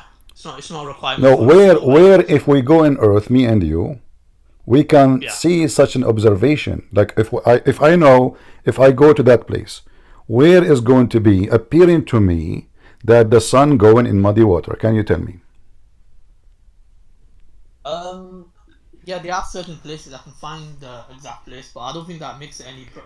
We make, because if nobody can find such a place where a human being can think for a second that the sun is sitting in the murky water, obviously this is a find nobody found except him, and Allah reporting to us something nobody found.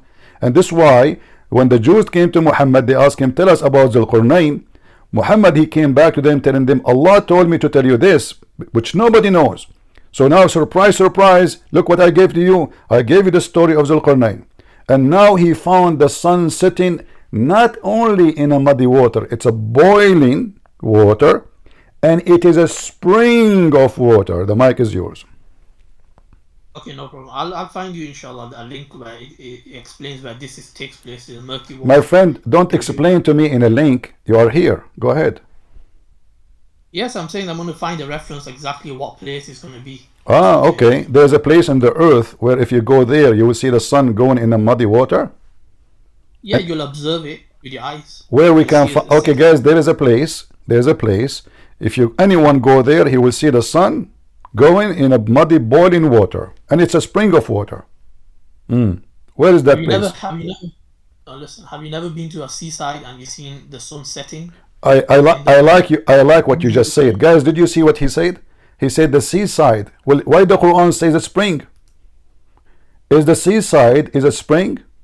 So now, according to your God, the sea is a spring, and according to you, Zulqarnain, he went to a spring of water. But this fool, he thought the spring is a sea, and Allah, because he's smart, he agreed with him that this is a spring, not a sea. So how Zulqarnain can see the sun going in a spring of water? So you Muslim, you try to duct tape, so suddenly now the spring became sea, and the muddy boiling water, it's all, we can see it everywhere. Where? It's a spring, it is muddy, it's boiling, it is a water. Where we can find such a thing?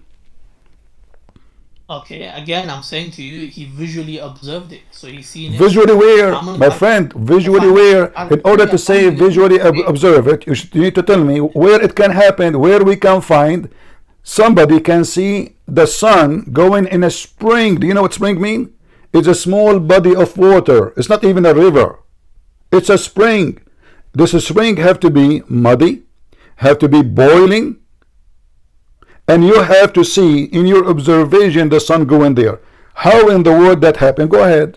You keep saying to me, this is what he saw, his observation. Okay, where? How we can? This is impossible, because there is no way I will see the sun. Imagine I have a spring of water in front of me, 50 meters away, 100 meters away, 1,000 meters away. How I will see the sun going in such a muddy spring? Go ahead. Yeah, I said to you, wait, and I'll find your reference. Reference.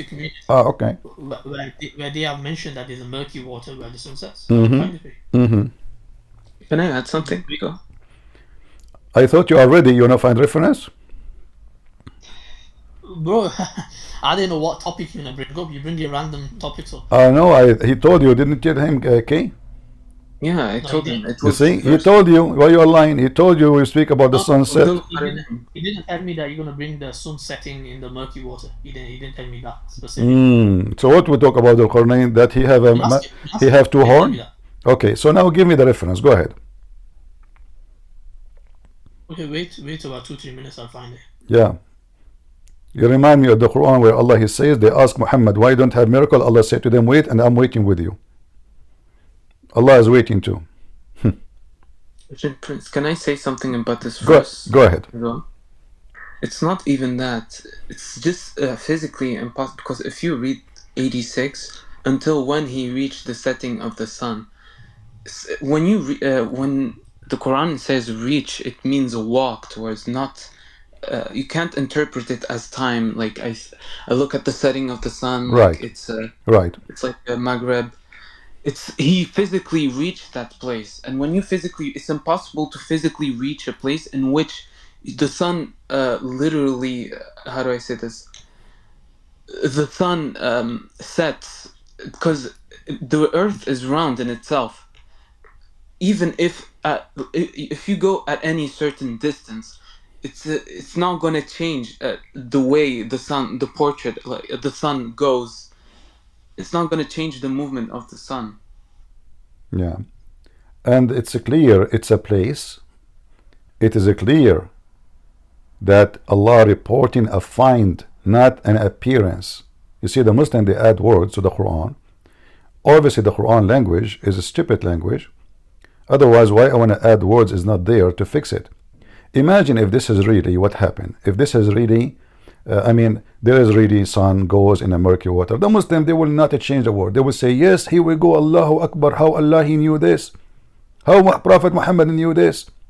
But now, because it's silly and stupid, they are trying to duct tape. And now what he will give me? A link? A Photoshop of a lake? You will die laughing if you do that. I'm waiting for his reference.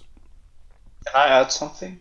I know this is off a little bit, but by the way, when you describe something, when mud is described as a sediment, it's classified as a sediment rock. It's mostly contained of solid particles. So there's really not much evidence that shows like mud and, like as you said, like a spring, there's mud in it. You know? Yeah. Okay, thank you. Listen, guys, Mr. What's his name? This appear. He just gave us an article about natural gas and oil. He forgot that his Quran says this is water. And Zulqarnain, he did not go in the water. He was walking and he found near it people living there. Did he find people living in the top of the water? Near it? He's talking about Tar. Look at the Muslims. I mean, look at the amazing. Guys, look at this. This is the link he posted. Okay. What are natural oil seeps? First of all, let me go with you. Are you there? Disappear? Okay, go ahead. Go ahead. I want to listen to you. What about this? Tell me. Go ahead. Okay, so the link I sent, and there's actually more links than that. They explain that within the waters, right? There's this oil has been leaking for thousands of years. There's an oily kind of leak, and it looks like murky water.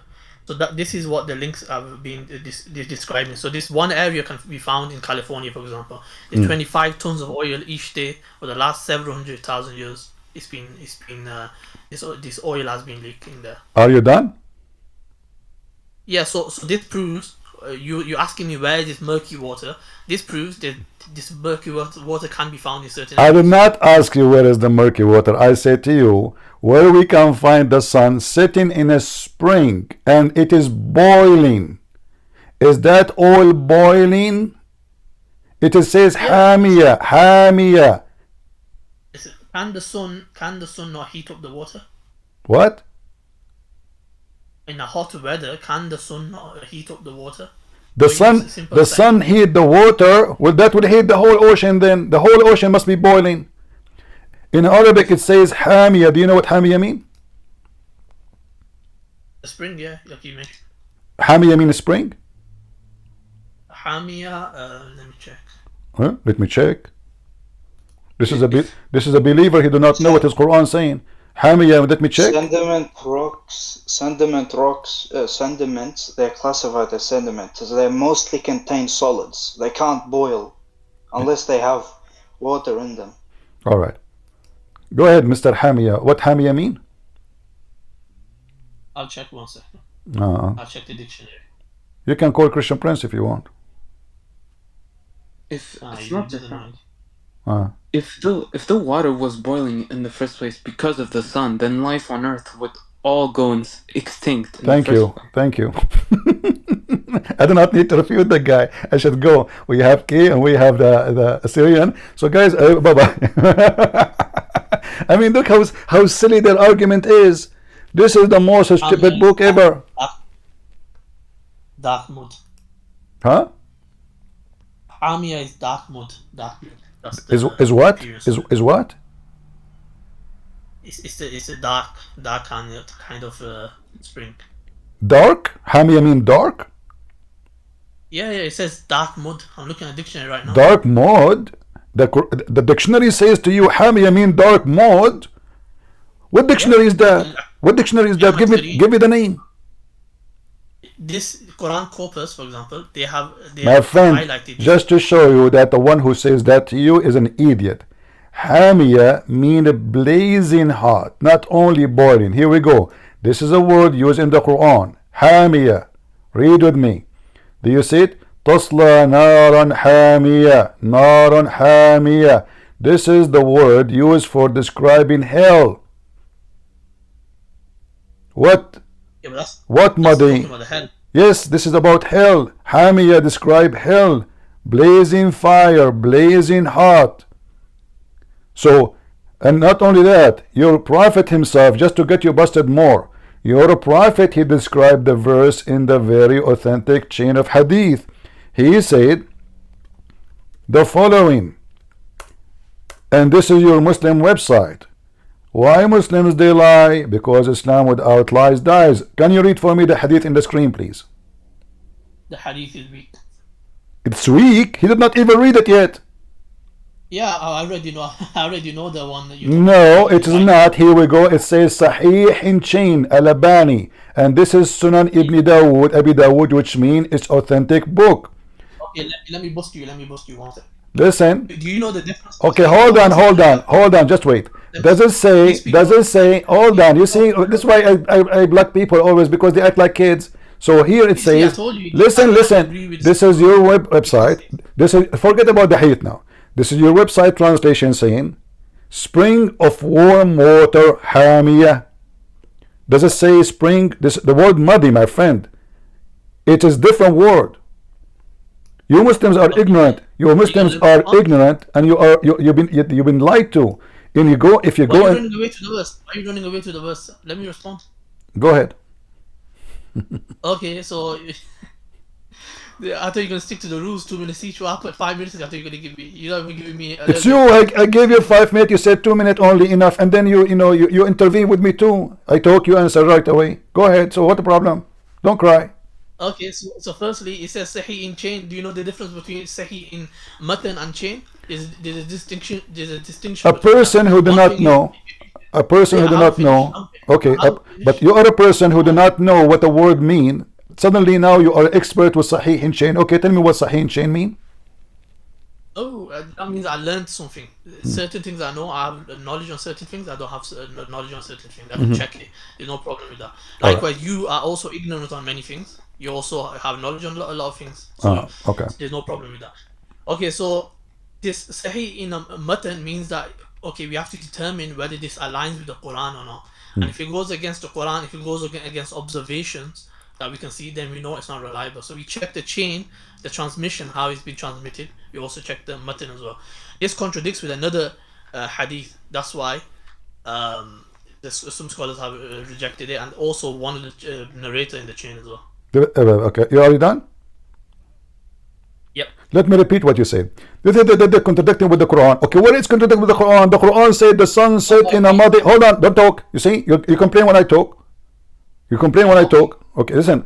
So, you said this is contradiction with the Quran. Where is the contradiction with the Quran? The Quran just said that the sun set in the same exact word. Muhammad is using the same exact word. How in the world this is contradict the Quran? Go ahead. Okay, so why are you mocking for? I didn't mock you. If you want to mock, then I can mock you as well. I'm not mocking you. I just gave you the answer. You said because you are speaking fast in order for us to not understand. That's why you said contradict with the Quran. Why you don't say contradict with the Quran and show us the reference? You throw stones, but you don't have a proof of it. Show everybody now how this hadith contradict the Quran. The mic is yours. I was talking about the matan. The matan can go against the Quran, then we reject it. How is So the in this matan, particular- my friend? The matan is what is in the hadith.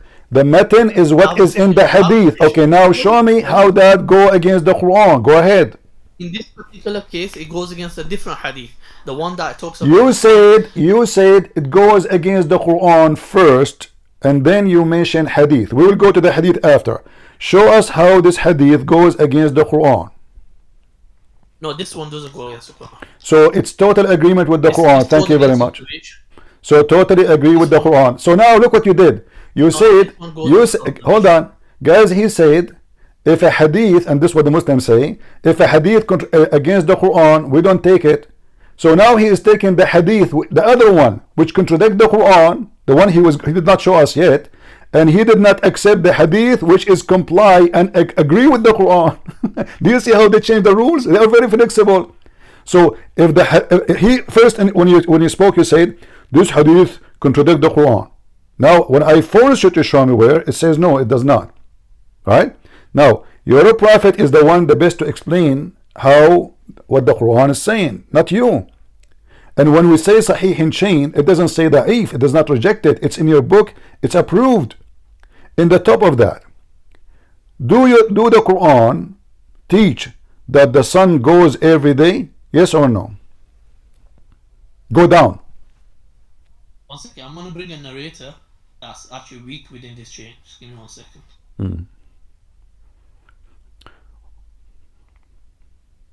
We know that anything will make Muhammad look like a fool. They will say it's weak. They will, duct tape religion. That's what you just said. But now, as long as it's agree with the Quran, how that can be weak? That would be horrible. That means the Quran is weak. It doesn't agree with the Quran. You said that. Everybody heard you. You said this hadith does not contradict the Quran. You said that already. Guys, did he say did he say that this hadith does not contradict the Quran? Did he say that?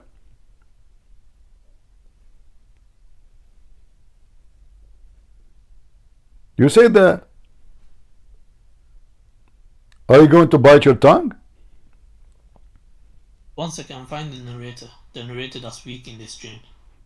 Abu Dhar, Abu Dhar is narrator, he's the companion of the Prophet.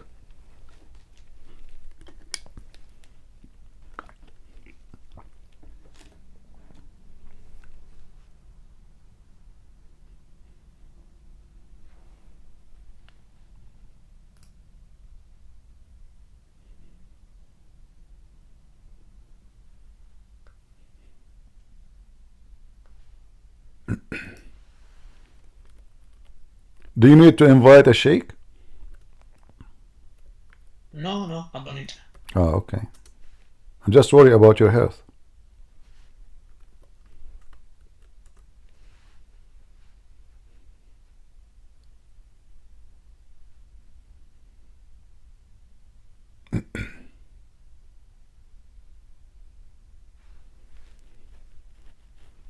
Do you need my help? I can give you the other hadith if you want. You know, just let me know. I can find you anything you want.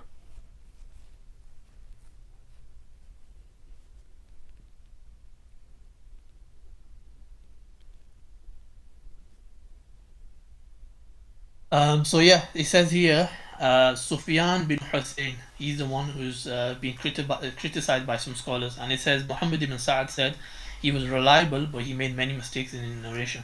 So this is one of the reasons we don't. He is reliable, but he made many mistakes. Now let's talk about the Bible. Why does it say? No, don't change topic. We did not finish yet. You see, here we go. He's trying to escape. He's trying to escape. You promised. We finish this, and then we can go and talk about the Christians going to heaven. You forgot? You forgot not the Bible yet. Listen. One second. Hold on. One second. Why did you say you're gonna kick me out then? If that was the case, then you said you're gonna kick me out a few minutes ago. I said if you promise you will. I told K, he promised he will not change the topic. He will not jump like a monkey from a place to place. Are we done? We are not. We are not. Okay, so now listen. Do you agree? Listen.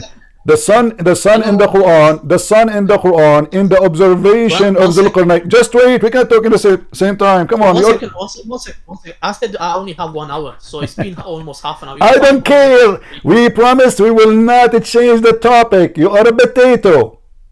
You said 30 minutes each. Ask K. No, we said we did not even speak for 30 minutes. Did we finish the topic? Did we finish? We can talk about the Bible. Let us. Are you ashamed of your Quran? Is because it's so stupid?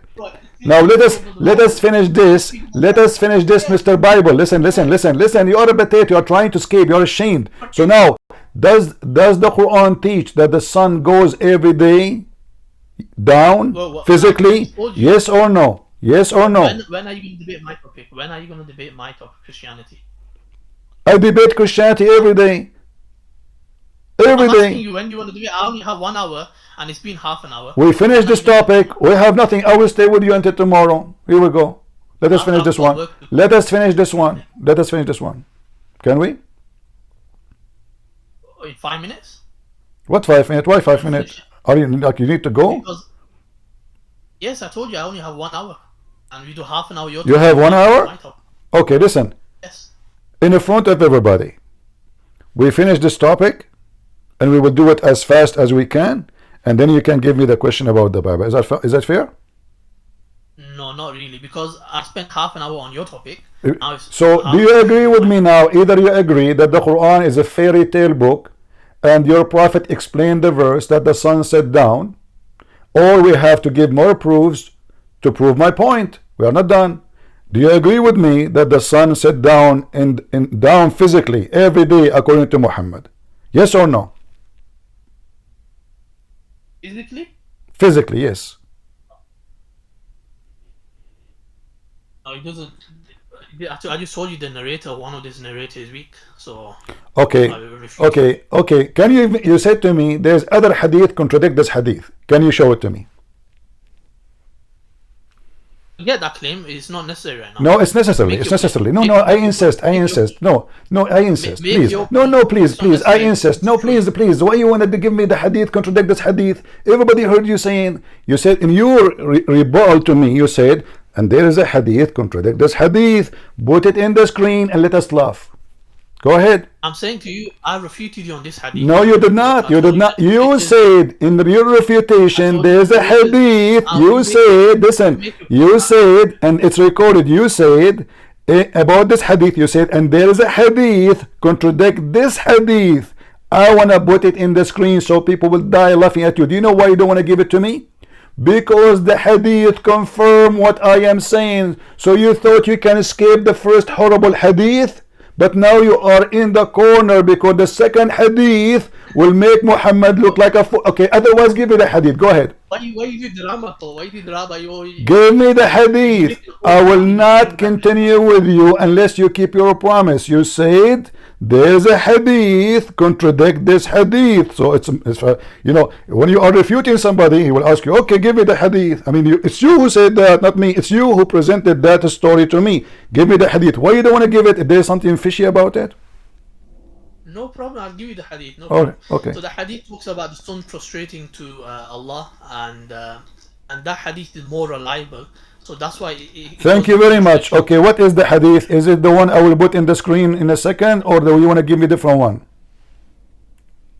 There's only one which mentions this, but I mean there's many, but it's the same. There's okay, there's the same. Okay, that's good. And do you agree with this hadith? So remember, he agreed with this hadith, correct? He agreed with this hadith. Do you agree with it? I agree with it. You agree? Yes. I know your arguments already. All right. The arguments for all right, guys, he agreed with it. So according to this hadith, I've already debated you, by the way, in the past. According to the hadith, the sun go down physically every day. Yes or no? The sun goes where? Go down physically every day. Yeah, we don't know the reality of this. When Allah no, what do you mean we do not know the reality? You said you agree with the hadith, and that this is the hadith you yourself you presented to us, right? So does the sun, how many times I need to appear there to ask the same question? Lose my voice. According to the hadith you want us to read, is it true the sun goes down physically every day at the sunset time? Yes or no? No, from what we observe, it stays in orbit, right? You keep saying observe, so your prophet was lying. What observe? You see, guys, the hypocrisy of this religion. What observe? I'm asking you. According, listen. What observe? Why you keep saying observe? What observe? Did your prophet saying from his observation, or he said this is where it goes? Why are you not letting me finish? So Allah describes everything around us. They prostrate. For example, the trees prostrating. We don't see the trees prostrating with our own eyes, or like the things around us. We don't see them worshipping or prostrating. But in this case, the reality of it is not known to us. Very simple. The reality of it. Okay, let us see. Hold on. You see, you Muslims, you are now. It is not really what he meant. It is no. He was talking. Do you know where the sun goes? Do you know where the sun goes? Abu Dharr, he said, well, I don't know. Allah and His messengers knows best. Your prophet, he continues saying, the sun goes every day and sit under the throne of Allah, above the water, in the water, and then ask for permission. And this is interpretation for chapter 36, verse number 38. وَالشَّمْسُ تَجْرِي لِمُسْتَقَرٍ لَهَا. Do you see it? The sun runs to interfix decree. So this is not an observation. This is how the sun moves every day. And the hadith in the front, if you can, you read it. Yeah, I've already read it before. It's not something new. So why you are saying this is from our observation? No, I know what you're talking about. I'm saying the sun, it doesn't go from our observation, but like the reality of it, how it goes, how does it go to prostrate to Allah? We don't know. What do you mean? What do you mean? Your prophet, he was seeing the sun. Abu Dharr is behind him. This is the sunset time. So he is saying, do you know where the sun goes? Talking about what? The sun now is going. This is not about giving you a speech about the sun. Now the sun is going. It's a sunset time. He said Allah and His apostle know best, which means this knowledge coming from Allah. He said it goes. prostrate under the throne of Allah. And then Allah, and this is Allah's statement, the sun runs into a fixed course. In different hadith, which is authentic too, and don't tell me now this is weak, this is al-Bukhari, it says clearly that it asks for permission to come back every day. You're a prophet claiming that the sun going every day from the east to the west, sleep under Allah's throne physically, and ask permission to rise, and Allah will grant the sun permission until one day he did not, and he asked the sun to appear from the west. Okay, so and this is interpretation for the Quran, chapter 36, verse number 38, and this is al-Bukhari. The mic is yours. Okay, so you said we went physically. The hadith doesn't mention physically, firstly. Secondly, you said prostrate, right? Secondly, just get lost. See, this is why I block people, because I have no patience for liars like you. Guys, if there's a point to continue with this guy, you tell me. Let us vote. This is not physically now. The sun will appear from the west when Allah give it no permission no more. This is not physically. Who is the one who's moving? It is the sun. And they say to you, he block us. Will I lose my patience with those people? This is not physically. If this is not physically, what is physically mean? Listen, Abdul, where it says that this is not physically, I will give you the microphone. Where you are saying why you are fabricating things, the sun goes every day, i.e. travel. Do you see it? I.e. travel. You're a liar. Does it say travel? Does it say travel? Does travel? Yes or no? Does it say? Does it say travel? Does it say travel? Yes or no? That's in the brackets. So the Muslims are lying too. Translation can be wrong. What's the problem? Your Bible has. Just get out of here, man. I have no time for kids. Let your dad talk to me. We invite men, not kids. So now even the Muslim, they are lying, and the translation are a bunch of liars, and the Muslim website is taking the side of a Christian prince, and Christian prince, he paid sunnah.com, and this is between two brackets. You Muslims, you just added the bracket to the Quran. You said from his appearance, from his perspective, but it's not there. So how come you can add a bracket, but they cannot? This is a bracket religion. Get out of here. Don't come here again. Next time you come here, you bring your parents with you. Look at this, this excuse. This is between two brackets. And why the Muslim, they are saying this is what it's meant if it's not. And how come you Muslim don't make a revolution against those idiots?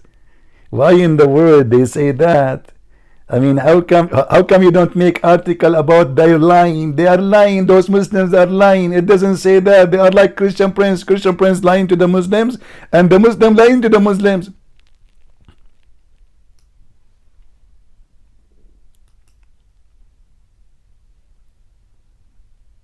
What a bunch! You cannot debate a liar.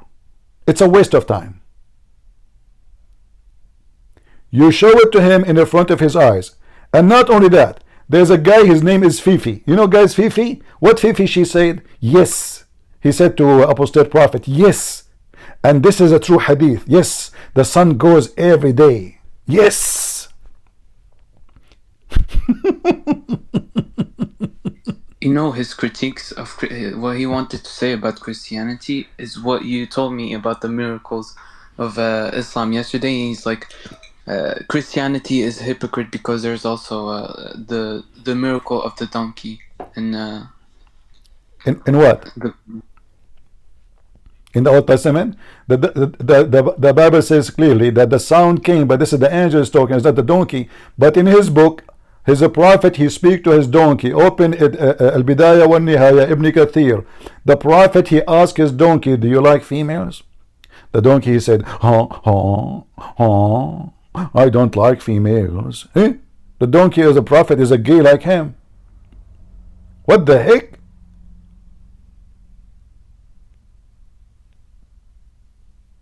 You will not find the silly, stupid things in the Bible.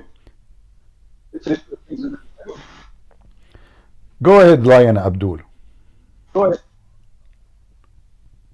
CP. Assalamualaikum. Walaikum assalam. CP, I'm from Indonesia. All right.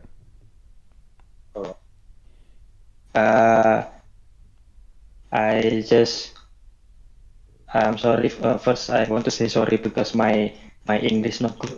Don't worry about your English. My English is not better than your English. All of us, we speak English anytime, anywhere.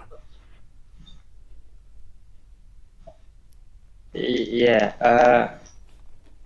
I just want to tell my story. Are you a Muslim? Just 1 month ago. Are you a Muslim? I was, but now I'm not. You left Islam? Shame on you. Why you do that, man? Don't you want to have versions? Yeah, because of you. You left Islam because of me. So now are you going to sue me in the court because you lost your versions now?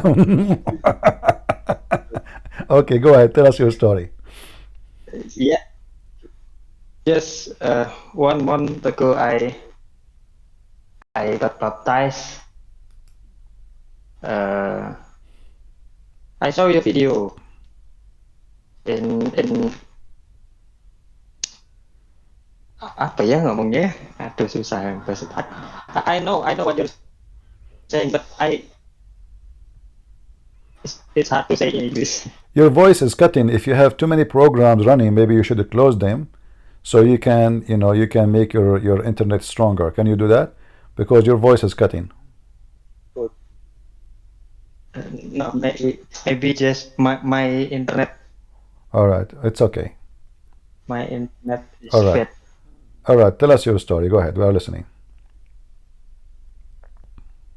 I see your video, but subtitle in Indonesian language.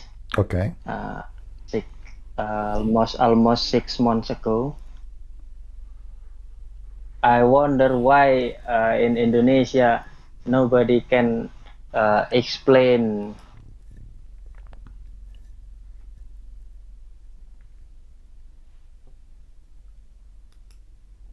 All right.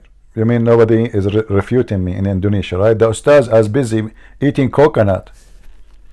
The ustaz are busy making speeches to the Abdul, and the Abdul are wearing hijab, and they sit in the front of the ustaz, and the ustaz, he is teaching them everything except what they need to know, and he take $5,000 for 2 hours of speech. Anyway, we lost him. He have a bad connection. So this is Indonesian brother. Obviously he left Islam because of my videos. He's watching my videos in Indonesian language. And by the way, I encourage you all to copy my videos. They are for everybody. I'm not going to flag you for using my videos. Post them in your channel. Add subtitle to your language, whatever your language is, and there is a many benefit from doing this, because you can save your nation, your people, from converting to Islam and leave Islam too. Plus, I don't mind if you want to make money, like YouTube, monetize your channel. Good for you. Yeah, his internet is bad. It's okay. Maybe when your internet is good, you can join us again anytime. As you see, Islam is invalid. Islam is not intelligent. There's no way God will say what he is saying, what Muhammad is saying. It's obvious. And this is why this guy, when he said there's a hadith, contradict this hadith.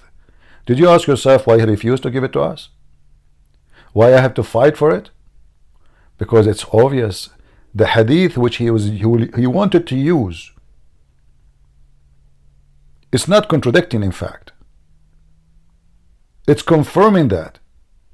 Because this hadith here is speaking of the sun going under the throne of Allah, but the throne of Allah is in the top of the water, which is another story. Why Allah throne in the top of the water? There's water in the sky or water in the earth. Obviously this is a water down in the earth. Zulqarnain, he found the sun sitting in a spring of water. Suddenly it is gas. Like what he gave me, gas. I mean, imagine it turned to be, it's a gas.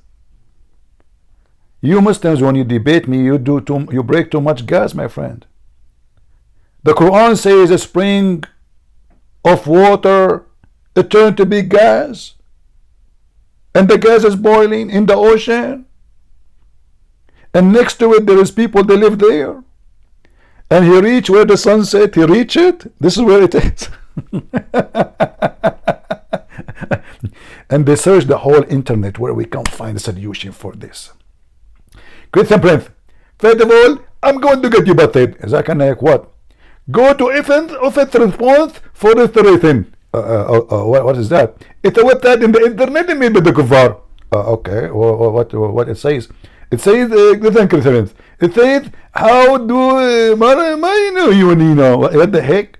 And then, you know, this is oil and this is in the middle of the ocean. What, Abdul, listen carefully.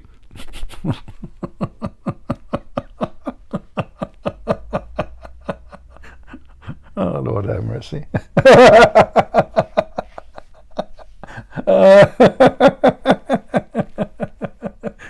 Oh boy.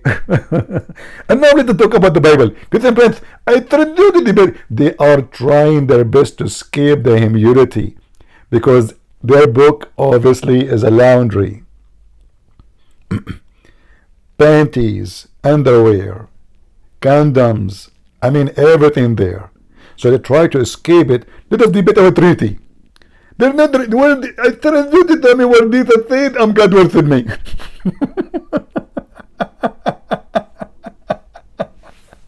What? I challenge you, what? There's nothing, brother and sister. There is no one single place. It said that Jesus is Christ. He said, I am God worth me. Look, what the heck? Are you sure?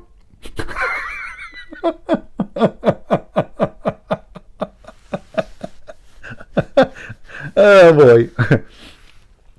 So the reason they try to avoid speaking about their book, because their book is nothing but a cartoon. And they will argue with someone he is uneducated. He do not know what he's talking about.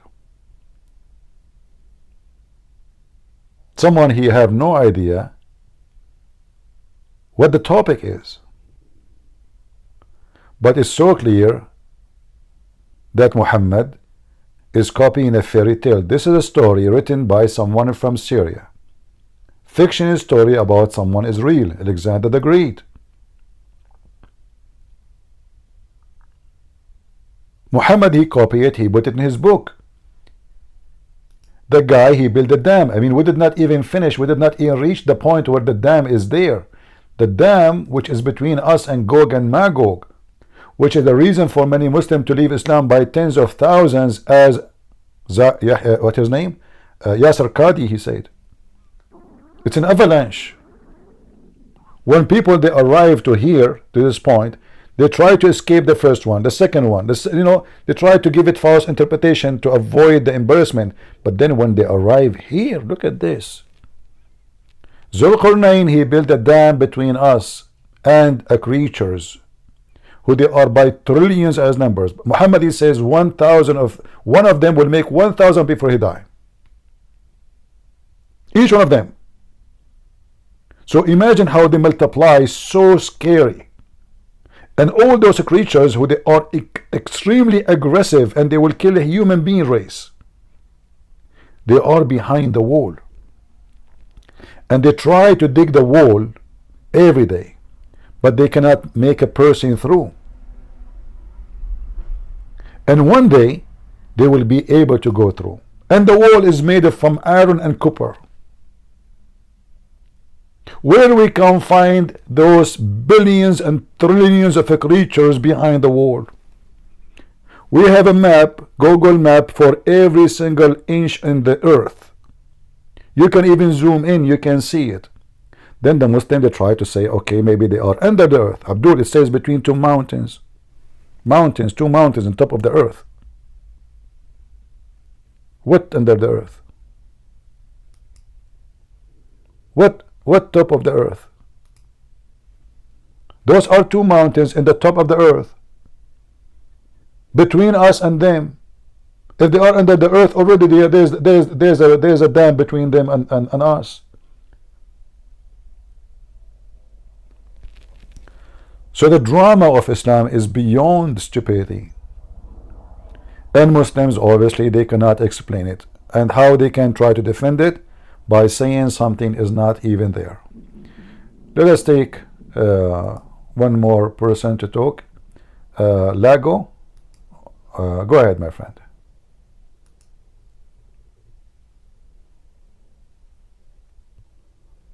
Are you there? Am I heard? Yes, you are. Go ahead. Okay. All these are nice fables about Alexander the Great. Alexander the Great lived 300 years before Christ and let's say 1000 years before Muhammad. The sister of Alexander the Great, after he left his palace in Greece, she was very, very sad because she didn't know if she's going to see her brother again.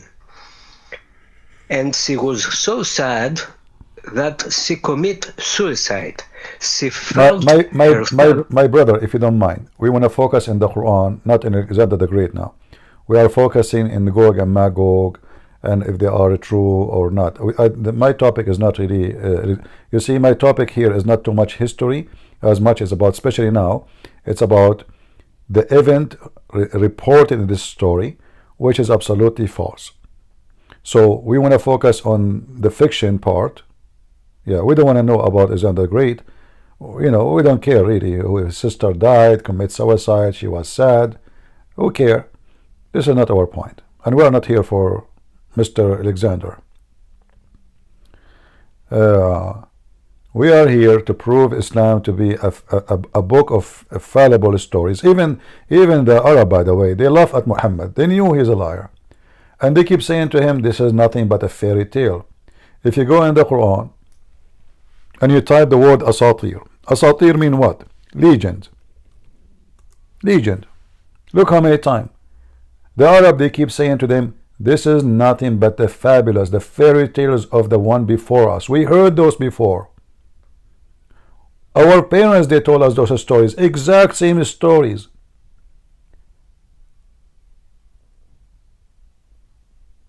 Those are the fabulous, the tales of the ancient. We heard them. And the Arab, they were laughing at them.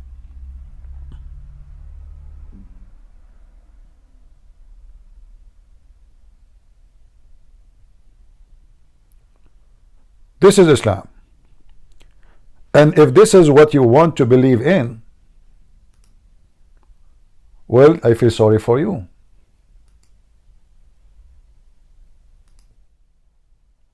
There is no way that this is from God.